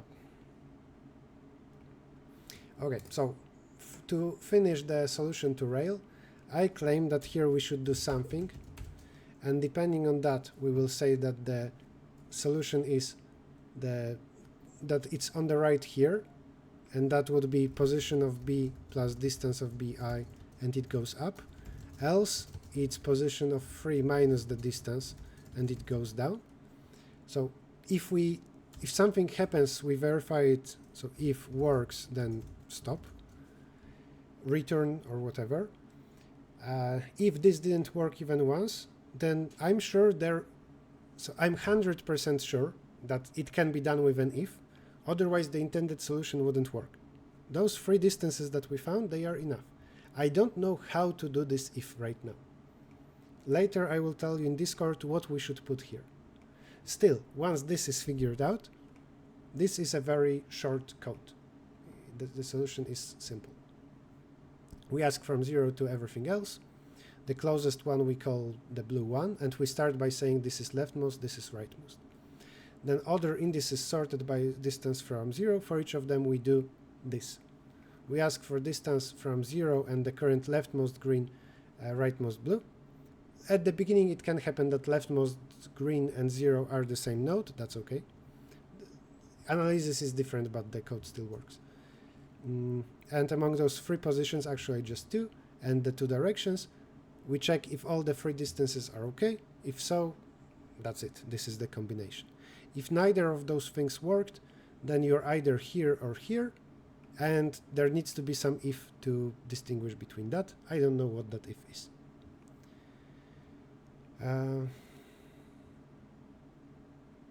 If it matches with that. But we know that it can happen that this candidate matches with B and 0, this candidate matches with 0 and 3. And we need to distinguish between those two candidates. And I'm guessing it will be comparison if one thing is smaller than the other.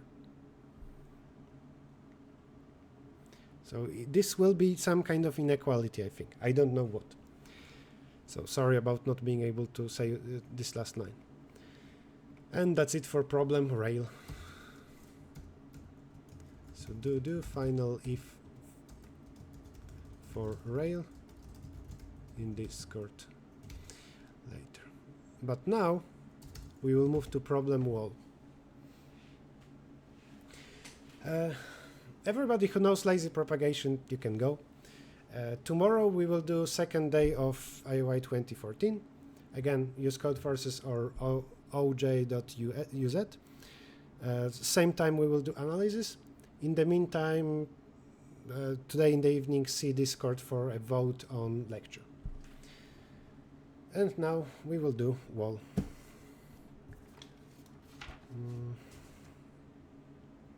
Also, I will comment on square root decomposition solution a little bit and what might be the intended solution by organizers. I'm not sure, but the lazy propagation was not the intended solution originally. I don't know exactly what was. I only found a short comment on that, on Quora of all places. So in wall, we have a sequence initially of zeros, and we need to be able to minimize and maximize a range with something. Minimize with x, maximize with x.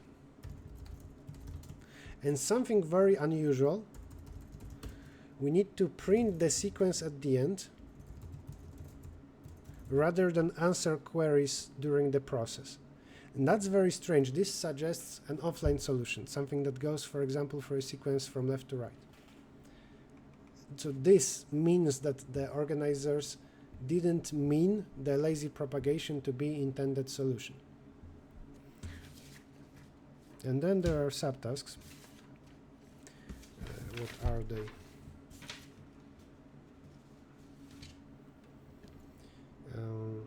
Okay, so I will take a screenshot.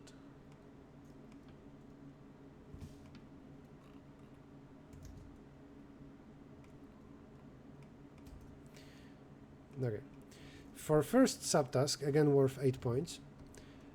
For this is just O of n times number of queries brute force.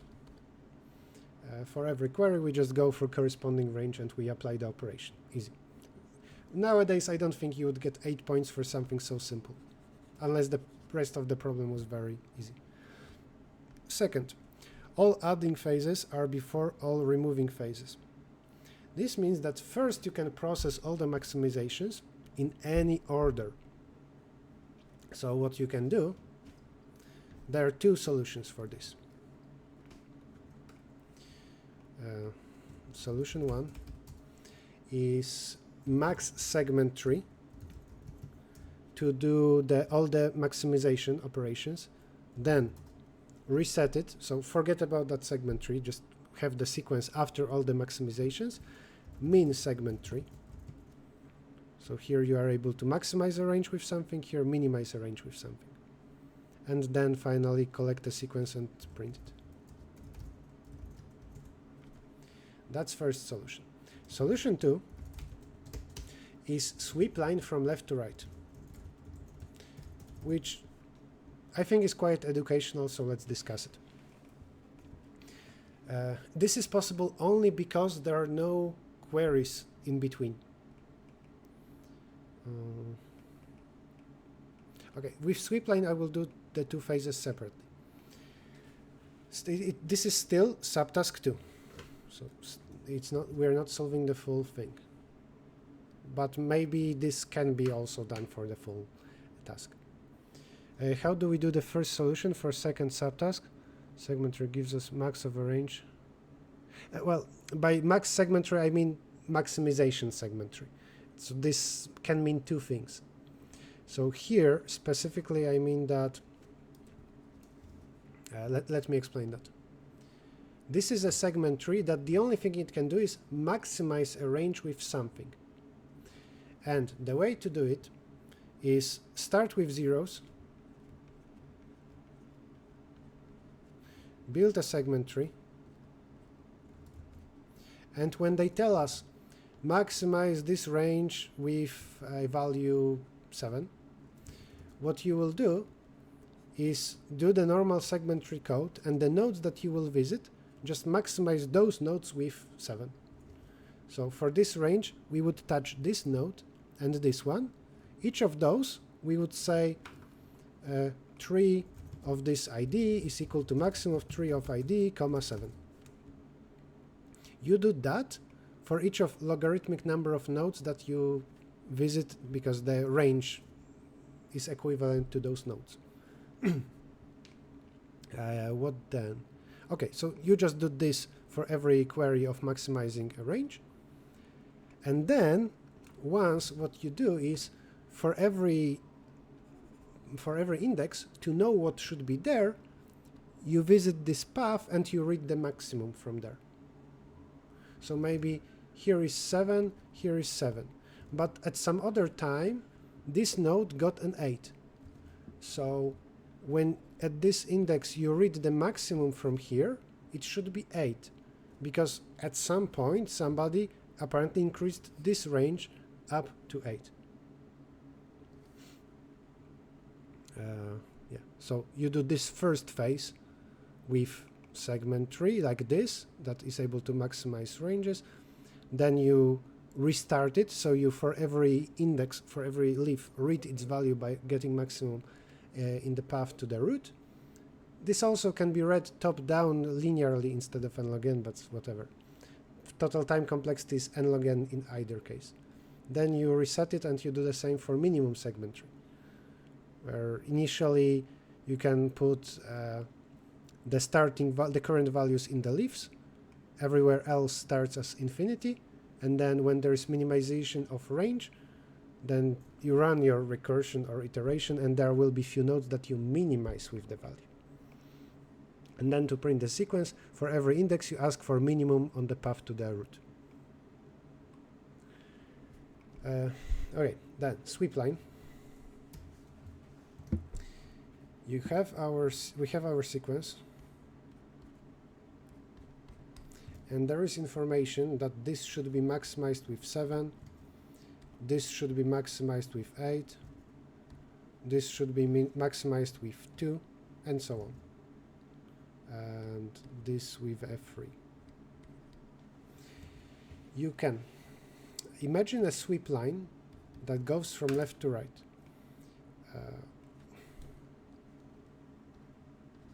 And as it goes, it will some ranges will start and some will end. Always as we go, when we are at any point, we should know what are currently active ranges. For example, here the active ranges are with values 7 and 8. 7, 8, 7, 3, 3, 2, 3, 2, 2, and so on. Then a 2 and 0. At any point, among currently active ranges, you are interested in the maximum. So you need a data structure that is able to start a value, end a value, and read maximum. For that, you can use a set. Actually, there can be ties, so two values can be equal. This also can be 8. Because of that, I would use multiset. So use multiset of int, and with sweep line, as you enter some range, you insert the corresponding value to multiset. When some range ends, then you erase that value from the multiset. Single occurrence you erase. And for every index, you need to then read maximum from the multiset. For convenience, I recommend starting this multiset and inserting 0, so that always there would be some element there. This way, when reading maximum, you will not get runtime error. Okay, so to do this sweep line, what you need to do, for every range LR with some value x, you need to collect two events, the beginning and at the end. So to some vector of events, push an event with the index L and the value x, and index R plus 1, let's say, value x, or maybe minus x to denote that this is ending value. So like it would mean that 8 is here and negative 8 is here. We can say that this is a pair of elements and we push it back to something that will be sorted. Or alternatively, at index L, we push back x to the list of values that start here. Something like that. Then, as we sort it, so we go from left to right, from 1 to n, and for every new index, when we look at position I, we need to first process all the ranges that start here. So for every range that starts at this exact index, the corresponding value, like 7 or 8, we insert to the multiset. Then we read the current maximum, that's the answer for this index. And then as we exit this index, we need to process all the values that have ranges ending here. So we erase them from multiset. Okay, so we do that from left to right. This works if we only maximize. So we do that, then we can reset, we can go from the beginning and only minimize, only process the ranges that minimize. We cannot at the same time maximize or minimize, because if we have a multiset with information that at some point we maximized with value 2, 7, 8, and then you also minimized with values 5, 10, 3, you don't know what is the current value somewhere because it depends on the order of those operations. Now, maybe this can be done. So far we solved a subtask 2 with sweepline and with the normal segment tree. Maybe a full task can be solved with sweepline. And maybe this was intended by organizers, I don't know. This would require being able to, in a sequence, process those ranges that this says maximize with 7 and this says minimize with 3. But then it's also important when everything is. The order matters. So it would come with some time t equals 5. This happens at time t equals 8. Given two events that affect the same position, the one that happens later might be stronger. It can override the other thing. So maybe still we can go from left to right with a sweep line and always say that when a range starts, we insert this event, the 7 with time 8, to some data structure. And data structure would hold a lot of events like at time 8 we maximize with 7. At time 5 we minimize with 3, and so on. Linear number of such things. And it should be able to say what is the final value at that index. I'm guessing that this would be sorted by time, and maybe it's some kind of complicated dynamic segment tree. I don't know how to do this. Maybe it can be done, maybe not. Don't know. But what we will now do is we will solve the other two subtasks, by doing lazy propagation segment tree. So a tree that is able to both maximize a range and minimize a range. It's more flexible, and I will also give you some homework problem to try. There is some small difference between constraints, but lazy propagation segment tree solves both 3 and 4. For 4, we can do some small compression of the sequence to decrease its size to 1 million. I don't know if that's useful in any way. So it's very strange that there are such two subtasks, especially because the last one is worth so much more. I think it was because of some other solutions that organizers had in mind. I don't know. Yeah, so briefly, square decomposition solution. And I'm guessing that it should pass subtask 3. So that is subtask 3. So maybe this is why the subtask 4 is so many points. Just briefly, you have a sequence, split it into buckets of size roughly square root of n. When there is an update, that tells us to maximize, for example, a range with some value, then actually now I don't know if it will be that easy. So for example, here we maximize with 7. Then we need to be able to tell every bucket in between that we maximize with 7. But how easy is that? I guess a double linked list, so something that can be done with vector. Okay, it is possible. So okay, for each of those things, I want to handle it fast. In a moment, I will explain how. And then for the first and last bucket affected, I will go there one by one. For the total time complexity of O of number of buckets in between, which is square root, plus the size of first and last bucket, which is also square root. So it's O of n per query. There are k queries, so this is the time complexity.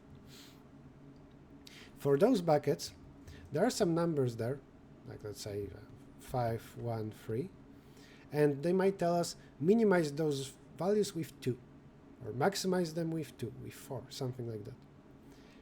And we need to do it in constant time, which is tricky, because it's not enough to just hold a single value, or maybe it is possible. Let's see. So is it possible to just keep 2 values? The minimize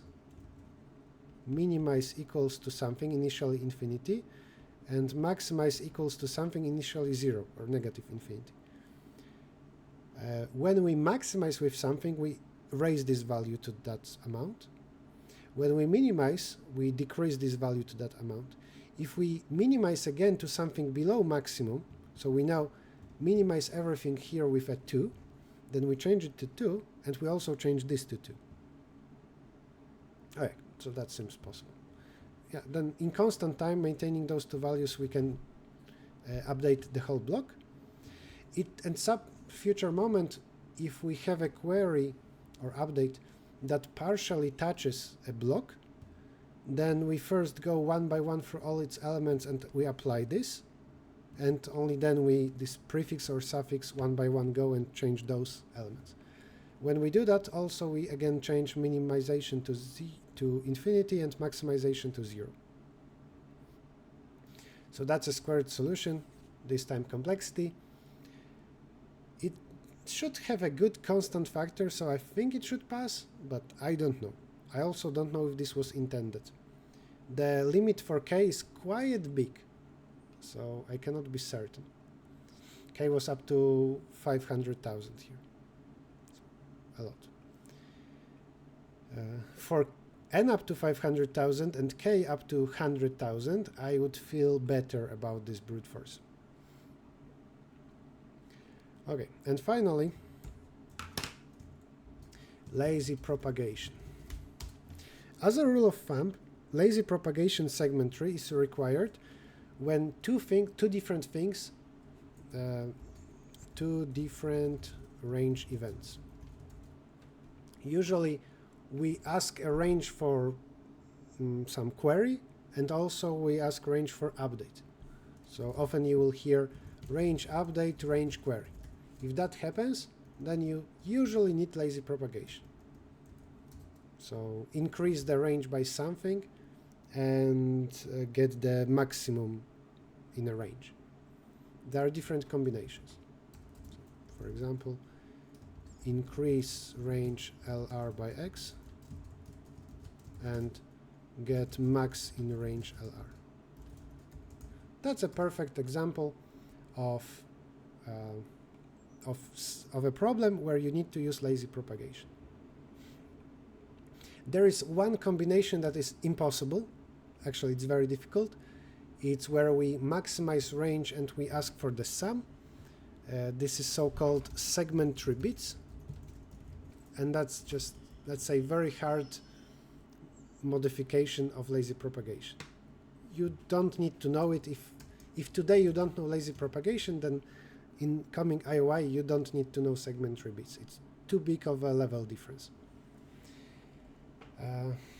Okay. Why why we need it, what's the intuition, and how you should think about what to keep in a node. When there is a tree, remember that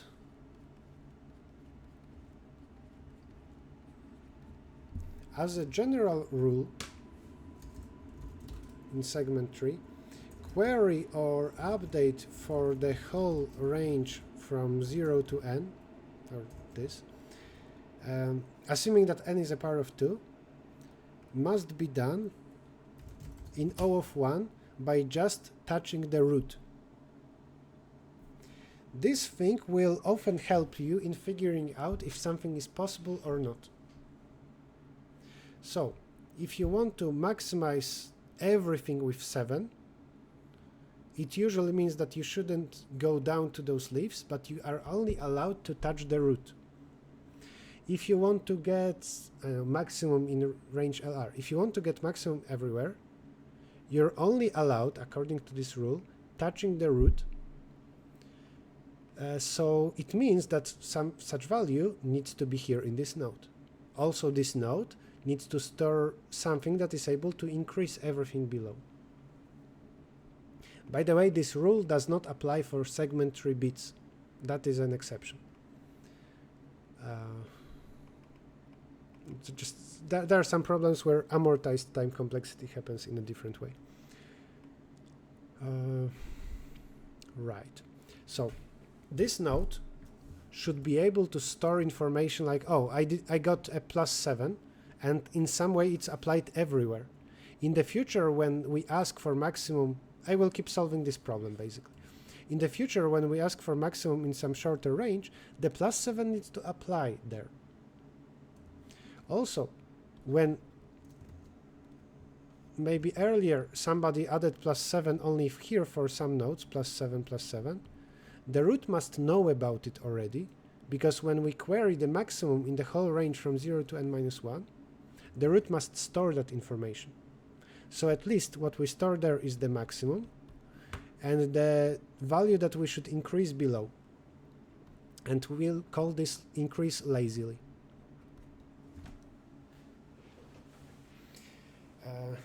It will also be an issue in our problem from today, in the problem wall, what is the order of operations. So assume that there, in a part of our tree, it doesn't need to be the root.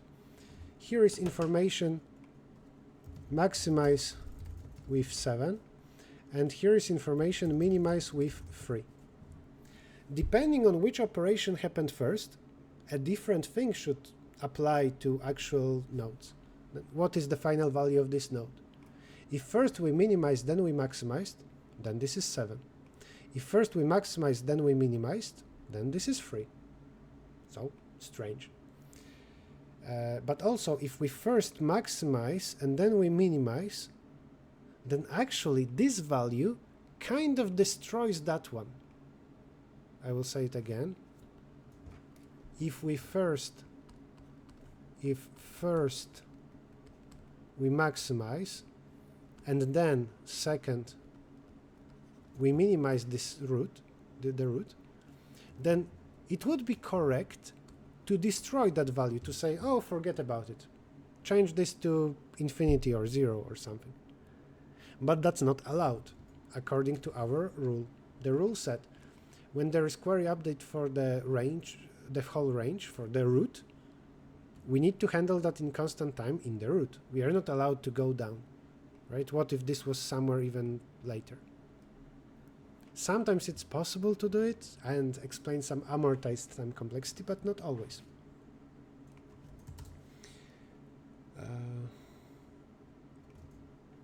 Okay. So what? Okay. So I will say that in this situation, this should stay here, but it should realize that possibly it was later destroyed or overwritten by the value at the parent. It's just that the parent was lazy and didn't want to go down there. Yet another example. We might want to increase range by +x and set everything in a range to exactly x. So do operation set AI equals x in range. Everything in a range gets equalized exactly to x. Again, in a tree, it can happen that we here increased some short range by +5, but later we maybe increased a bigger range, like this one, so this whole thing, to be equal to 7. Then the equal 7, it destroys the +5. So if whenever we see this situation, we know that this happened first, and this happened second. So this is some lazy information that later should be applied also to this bottom node. Same thing happened here. And you might ask, what if it's the other way around? What if first we minimize with 3, then we maximize with 7? I cannot leave this state of the segment tree, because then I wouldn't be able to distinguish it. Same thing here. If actually first we set this range to 7, then we increased only this node to 5, then this node should be 12, not 7. So the order is important. And here's the idea of lazy propagation or lazy pushing down.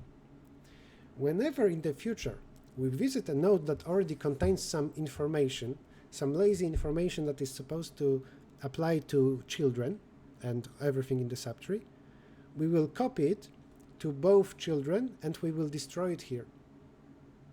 That is, let's say that somebody tells us to set this range to be 7, or everything becomes 7. Then we put this information in the root, and that's it.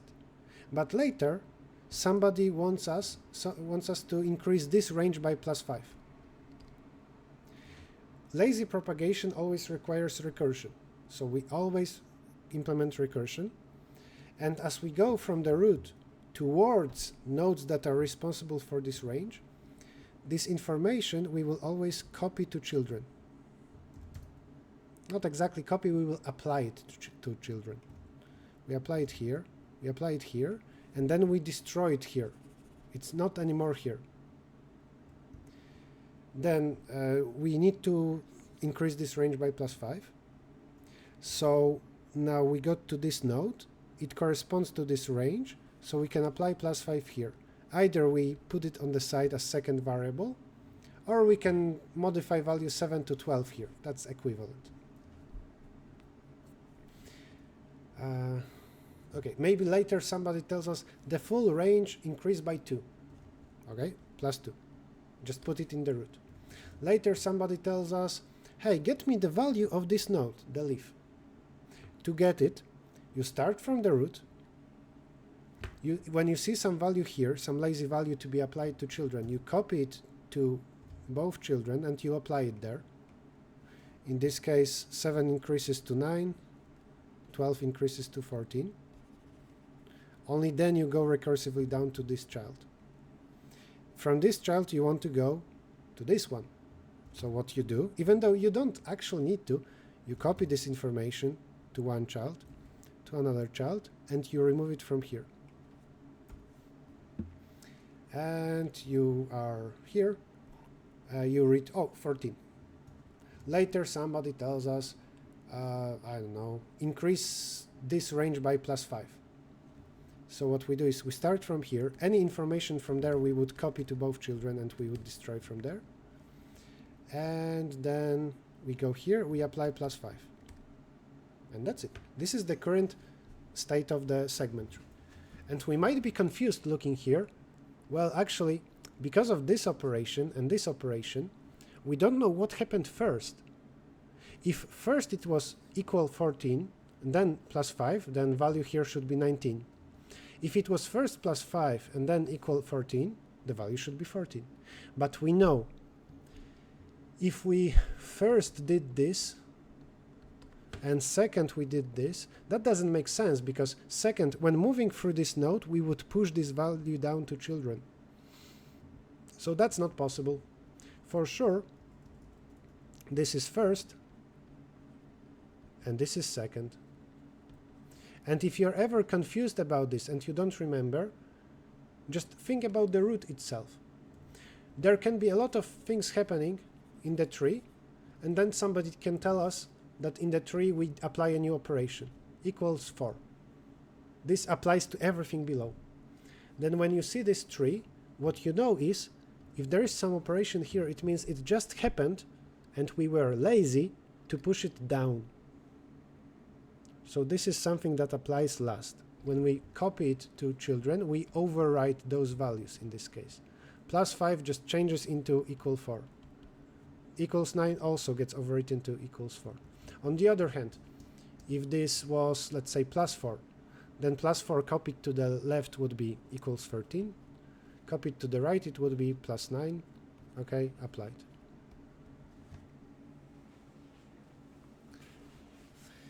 Okay, back to maybe this previous example. So how can we increase range by plus x and get maximum in a range? Well, if we also get queries about the sum, the maximum, anything like that, we need to also keep that in every node. In this problem, in every node we will have at least those two values, the lazy increase and the maximum. Initially, let's say everything is zeros, and let's say that we increase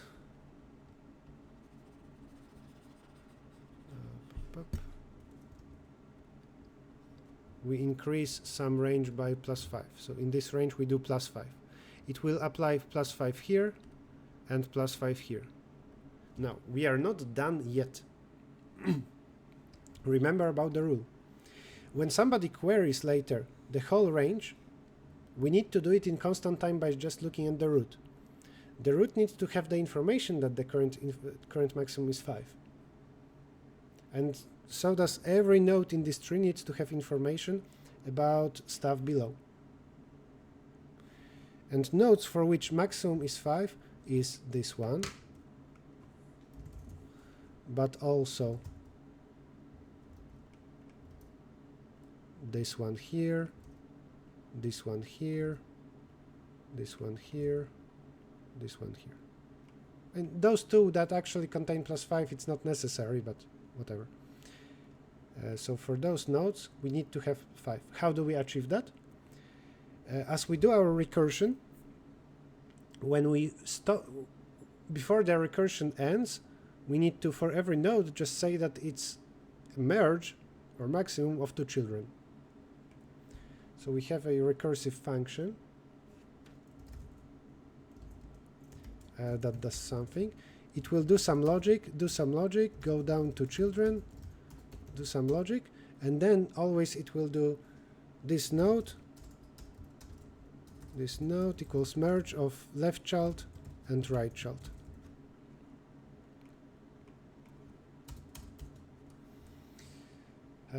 And this needs to guarantee that for every node the maximum is up to date, and we don't need to look again at children and the full subtree to know the maximum here. In particular, the root will always contain up-to-date information about the result for the whole range. Other steps here are, like normally in segment tree, if the range from the query is disjoint with this node, or it fully contains, then do something and return. I'm not explaining that because this is what normally you would do in a segment tree. Then, before you go down to children, you need to push lazy values to children, clear from here, from this node. So when you have a plus 5, you apply it to both children, you erase it from here, from this parent node. You don't want it to be both here and in the children.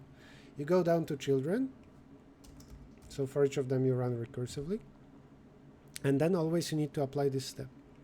What might help you is another here rule when merging 2 children into a parent.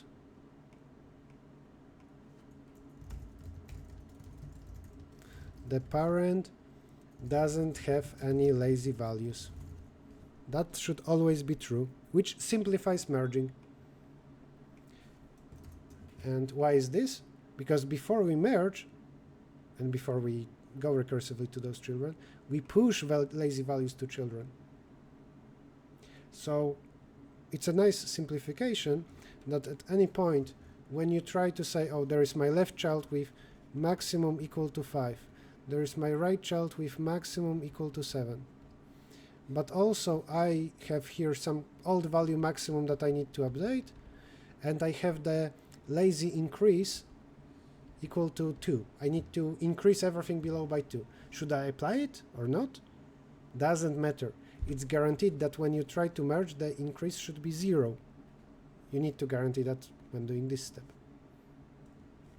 And just the maximum will simply be maximum of those two values. Those two children, they also have their own increment values, but you don't need to worry about this, because that is just what applies to their children.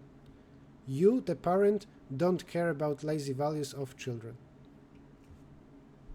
So this means I know the up-to-date maximum here is 5, and my children don't yet know that they should be increased by 2. Also, it can happen, I'm not saying that at the step of merging, but in the future it can happen that some other parent node, maybe the root, has increase equal to 10 because some new thing happened. What the value here, what it means is that just looking at this subtree internally, the current maximum is 5. Maybe later some of my ancestors were modified, increased, and so on later, and I should apply it, but they were lazy and didn't apply it yet to me.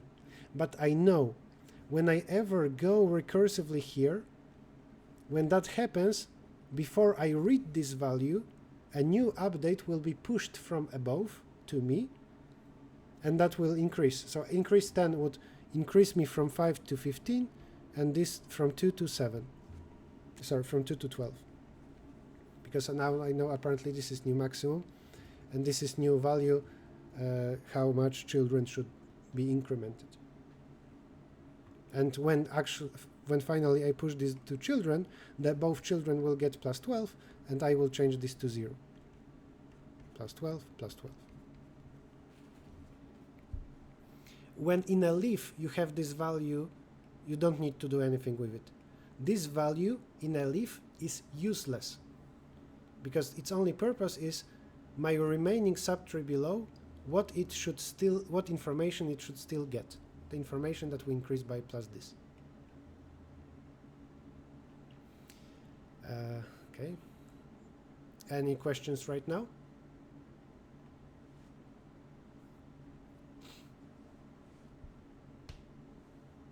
So what will happen here is, if your node if the query update, if the update range fully contains this node, here you will modify this node. That will modify both the maximum and the increment. This thing also happens when you push lazy values to children. That is, parent has lazy increase equal to 5, so the child will get that value. And because of that, similar piece of code happens in this place and in this place. And sometimes in harder problems, it's beneficial to make this into a function.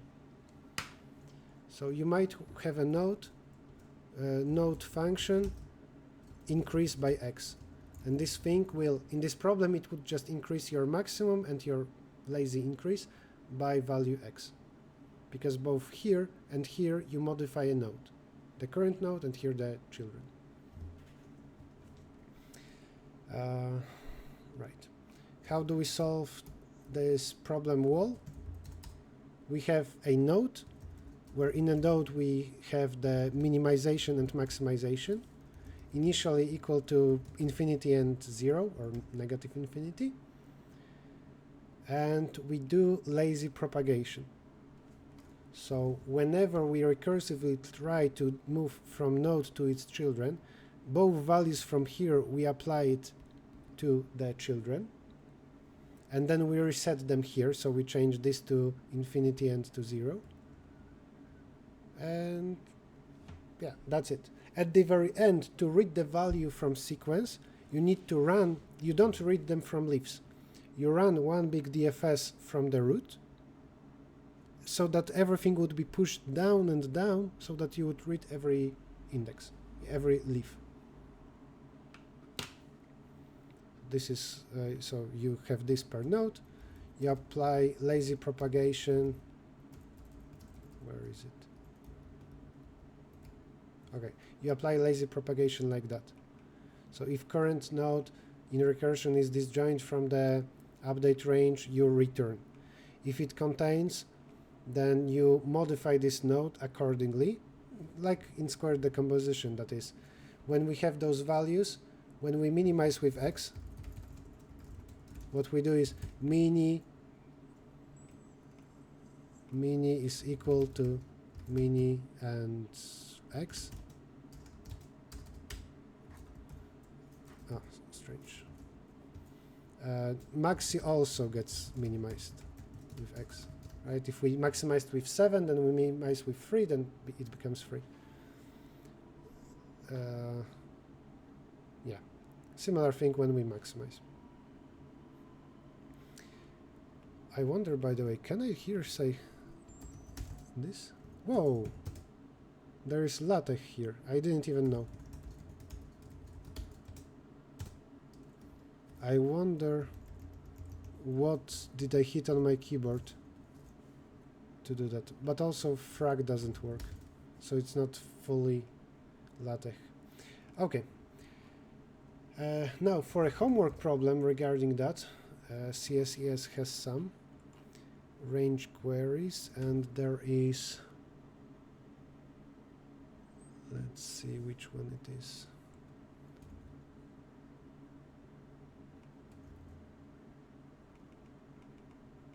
I guess this is the first one that works.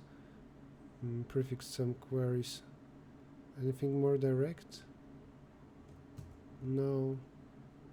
Also, Yusako guide lazy propagation. This.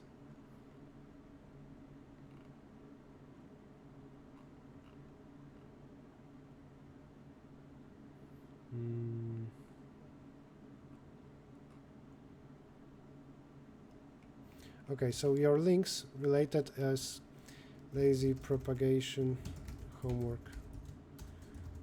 CSES task prefix some queries, but also you can check out the lectures in Codeforces, and there are practice problems with that. There is also Yusako guide article. You might try that. You will also see an example code there. The code is, yeah, here below. It's the one with push down. All right. Any questions? I remember one more thing.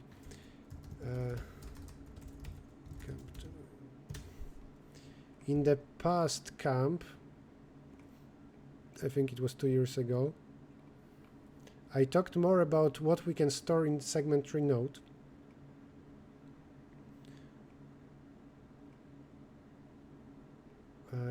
It wasn't about lazy propagation. It was about segment tree problems where a node holds multiple values, sometimes even a matrix. So you might want to also watch that.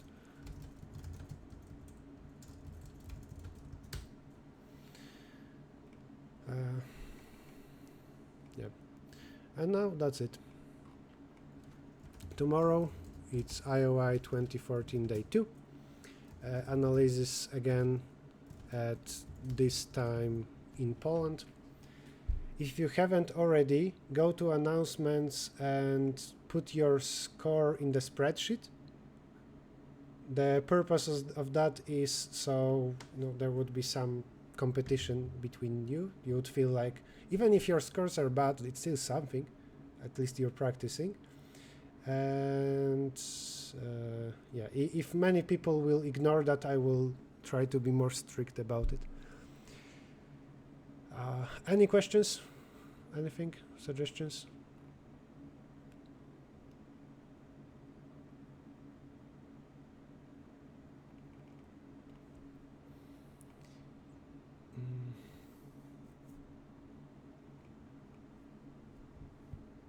You can do virtual participation of this anytime you want. You can do it today, tomorrow morning, whatever you prefer. I will make sure that the Tuesday contest, Polish Olympiad 1, you also have availability to participate in a day before, just for your convenience. Okay, so this is it. I will upload this recording as an unlisted YouTube video and give you a link for those who missed it or want to rewatch something. When I figure out the issue with the second problem, so what's the final if, I will let you know. So for today, that's it. Don't expect future classes to be so long. 3 hours is a lot. Normally it will be, analysis will be 90 minutes or so, I think, but we'll see. And sometimes a lecture. Okay, thank you everybody for watching. See you tomorrow. Bye bye.